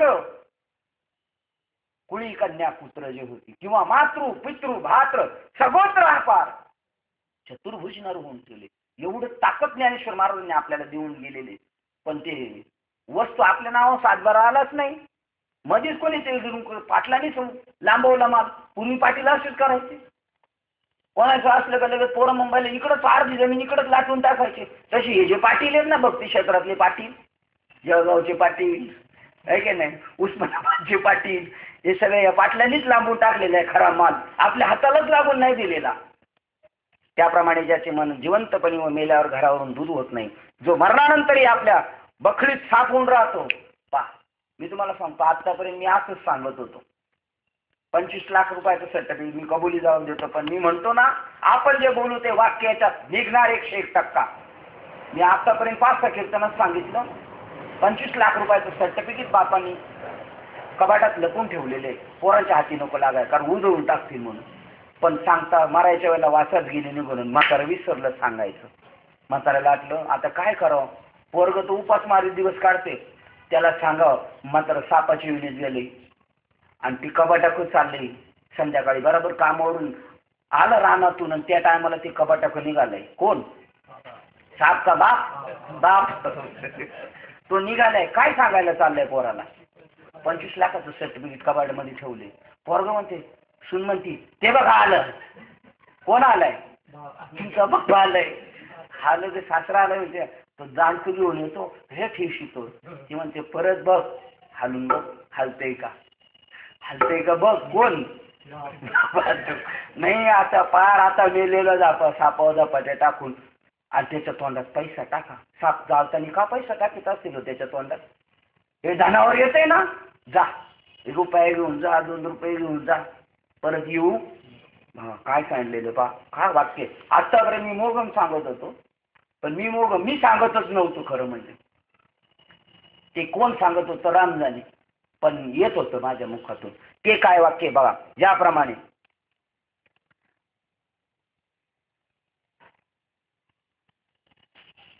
कुठं बरंच मागं गेलो, इकडं खाली का इकडं खाली. त्याप्रमाणे त्याचे मन जिवंत, त्याप्रमाणे झोपडी जीवाशी धरून राहतं, मरून जाते. सापाच बघतोय कुठे गेला ते, बापाचं आलं मध्ये, त्यामुळे सापाचं काय झालं. हा, त्याप्रमाणे ज्याचे मन जिवंतपणे मेल्यावर घरावरून दूर होत नाही व मरणानंतरही आपल्या बखळीत साप होऊन बसतो. कोण आहे साप? आपलेच बाप दाजी. त्यांचा उद्धार करायचा आपल्याला. सदघंटा आहे आमच्या घरात. कुठं घंटा वाजली तर आम्ही म्हणतो सदघंटा आहे. कुठं नाही वाजू दे, आवाज येण्याची म्हटलं आपल्याला काय. गावाला फक्त पाल सुटली का, पण आमची पोरं जरी टूर केलं तरी आम्ही म्हणतो सदघंटा आहे. बरोबर. एखादी तरुण स्त्री आपल्या जीवलगाच्या गळ्यात मिठी मारून बसते, त्याप्रमाणे जो आपल्या झोपडीला जीवाशी धरून बसतो. त्यामुळे हे आता ही गाणी सुद्धा म्हणायची नाही आपण.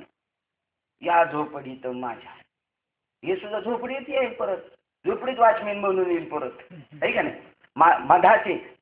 मधाचे प्राप्त्यर्थ व संरक्षणार्थ मधमाशा जशा परिश्रमास सोसतात, त्याप्रमाणे जो हवी ती संकटे परिश्रम सोसून आपल्या घराचे संरक्षण करतो. म्हातारपणी झालेली आणि त्यातही तेच एकुलते एक असे पुत्ररत्न असले म्हणजे त्याच्या आई बापाचे जितके त्याच्यावर प्रेम असते, तितकाच मानाने ज्याला घराविषयी आस्था व प्रेम असते. पुत्र आणि अर्जुना, त्याला स्त्री वाचून जगातात दुसरी प्रिय अशी वस्तूच नाही. त्याचप्रमाणे जो जीवाभावाने स्त्री देहावर आसक्त झालेला असतो आणि आपण कोण आहोत, आपले कोणते कर्तव्य आहे की ज्यामुळे सार्थक होईल, हे तो काहीच जाणत नाही. बाबा 790 ती पुन्हा करू, पण ही मुमुक्षत्व निर्माण करणारी ओळ आहे. ही मुमुक्षत्व निर्माण करणारी ओळ आहे. काय वाक्य बघा, त्याप्रमाणे आपण कोण आहोत, आपले कोणते कर्तव्य आहे व ज्यामुळे आपले सार्थक होईल ते काही जाणत नाही. याप्रमाणे सिद्ध पुरुषाचे चित्त ब्रह्मस्वरूपी निमग्न झाल्यावर त्याचे सर्व व्यवहार थांबतात. त्याप्रमाणे तो आपली हानी ही वाक्य आपल्याला 791 क्रमांकाची ओळ किती सांगून जाते आपल्याला बोल. आपण जर परिपक्व झालो का नाही झालो पहा. ज्याप्रमाणे सिद्ध पुरुषाचे चित्त ब्रह्मस्वरूपी निमग्न झाल्यावर त्याचे सर्व व्यवहार थांबतात. एकदा स्वरूपाशी गाठ झाली का आपले व्यवहार थांबतात सगळे. ज्या अर्थी आपले व्यवहार थांबले नाही त्या अर्थी अजून आपण आणि सुखवरायचे राहिले आणि त्याच्यातून हे प्रमाण निर्माण झालं. काम नाही झालो पाहिजे रिकामा. हे विषयाबद्दल कामाबद्दल नाही बोलेल का, काम क्रोध लोभ त्यातल्या कामाबद्दल हे वाक्य नाही. म्हणजे कोणतंच कर्तृत्व मला राहिलेलं नाही. 2 वेळा सांगितलं कर्तृत्व नाही, काम नाही.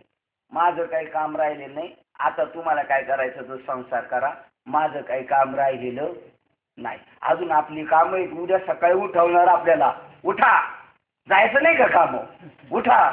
अजून आपली कामं शिल्लक आहे. काम नाही, कर्तृत्वच नाही त्याला. महापुरुषाचे चित्त ब्रह्मस्वरूपी निमग्न झाल्यावर त्याचे सर्व व्यवहार थांबतात. त्याप्रमाणे तो आपली हानी लोकलाच्या हे काही पाहत नाही किंवा लोकांनी केलेली निंदा तिकडेही लक्ष देत नाही. कारण त्याच्या साऱ्या इंद्रियांची हाव एकमुखाने स्त्री विषयाकडे असते. ज्याप्रमाणे गारुड्याचे माकड गारुड्याच्या छंदाने नाचणारे असते, त्याप्रमाणे जो स्त्रीच्या चित्ताची आराधना करीत असतो व तिच्या छंदाने नाचत असतो. आणि ज्याप्रमाणे आपण स्वतः अतिशय कष्ट सोसून शिंतो व आप्तमंडळींना दुखावतो व मग तो कृपण मनुष्य द्रव्यच वाढवतो, याप्रमाणे दान व पुण्य करण्याचे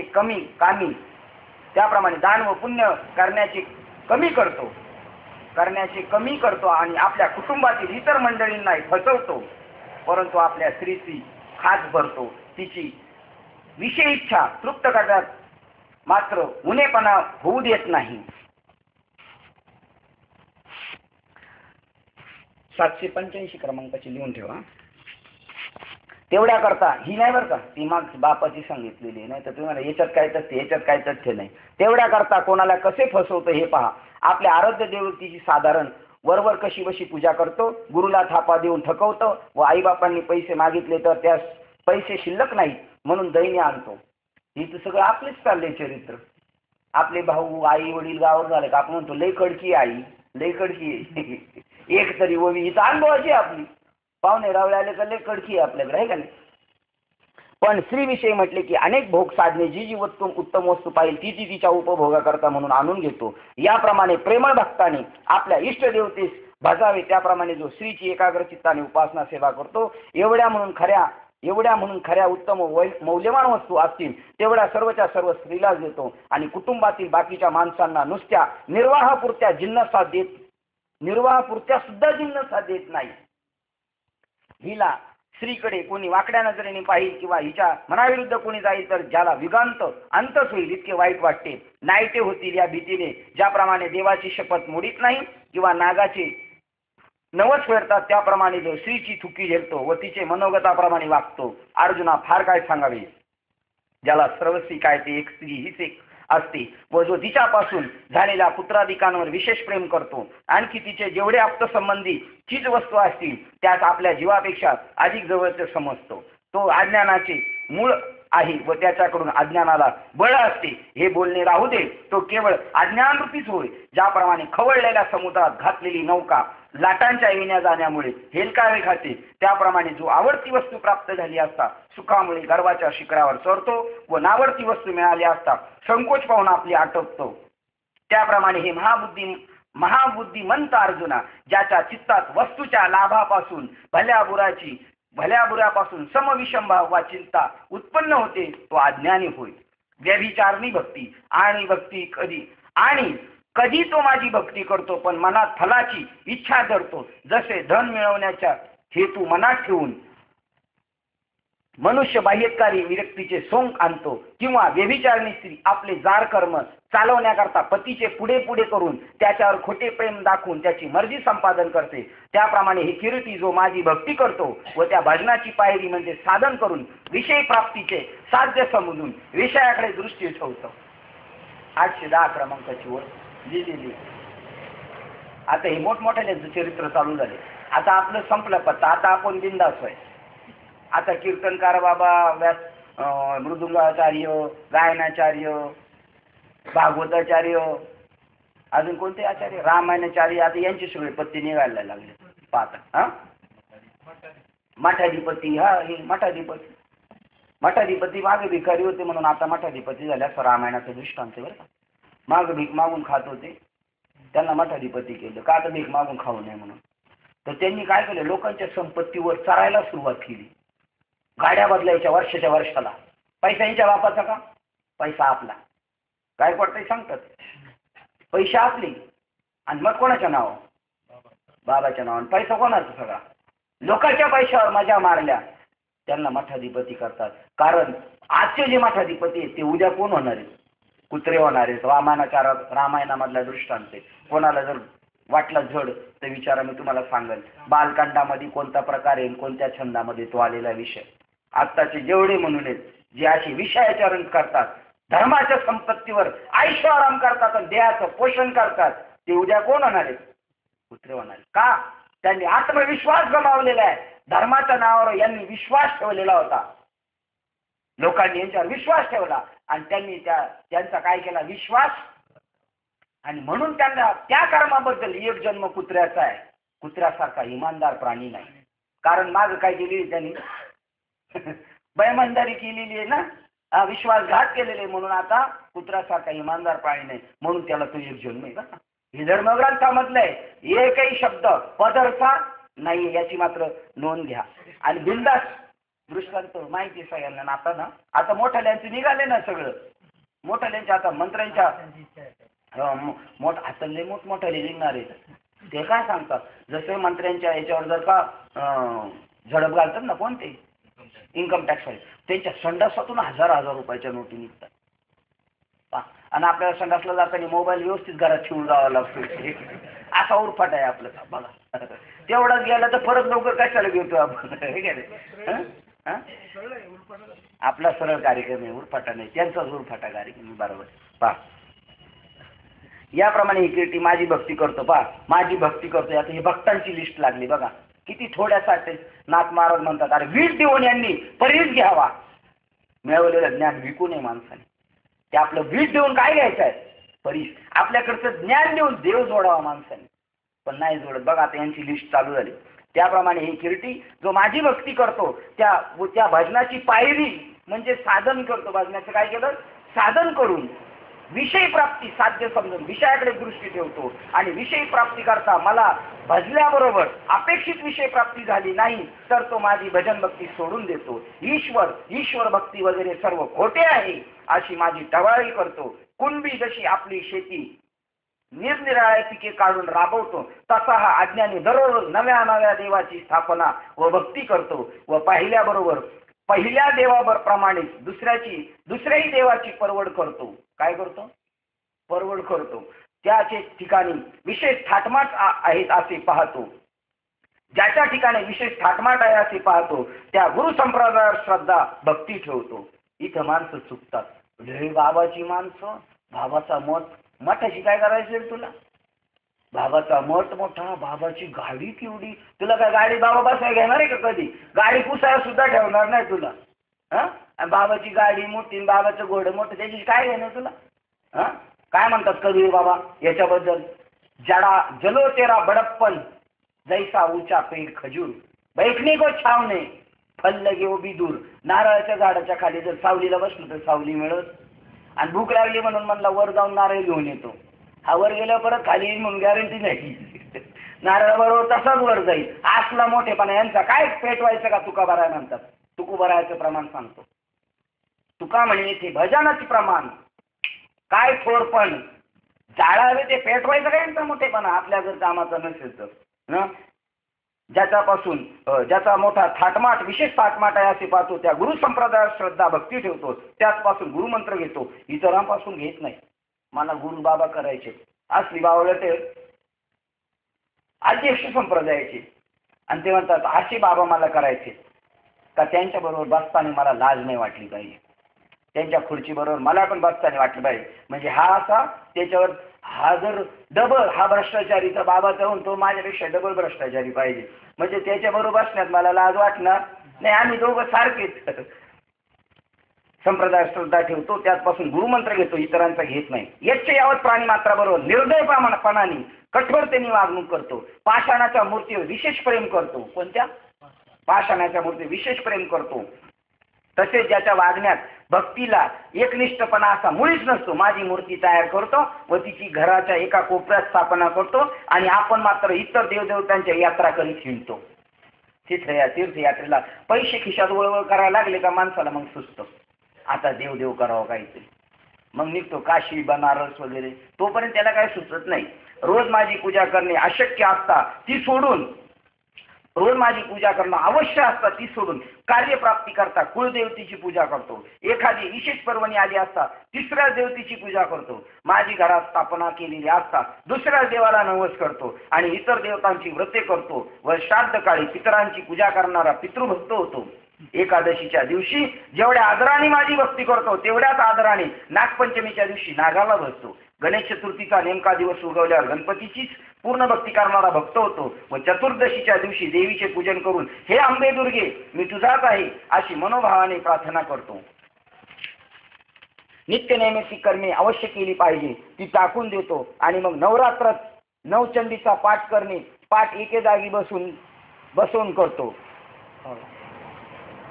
आता नवरात्र येणार आहे त्याच्या टायमात आलं बरं का. आदित्यावर आला म्हणजे भैरवाच्या नावाचा खिचडा करतो. भैरवाला हे देवदेवतांच्या नादी नाही लागायचं आपण, याच्यासाठी सांगितलंय. भैरव खंडेराव येतो रोटी सुटीचे देव तुकोबाराय म्हणतात.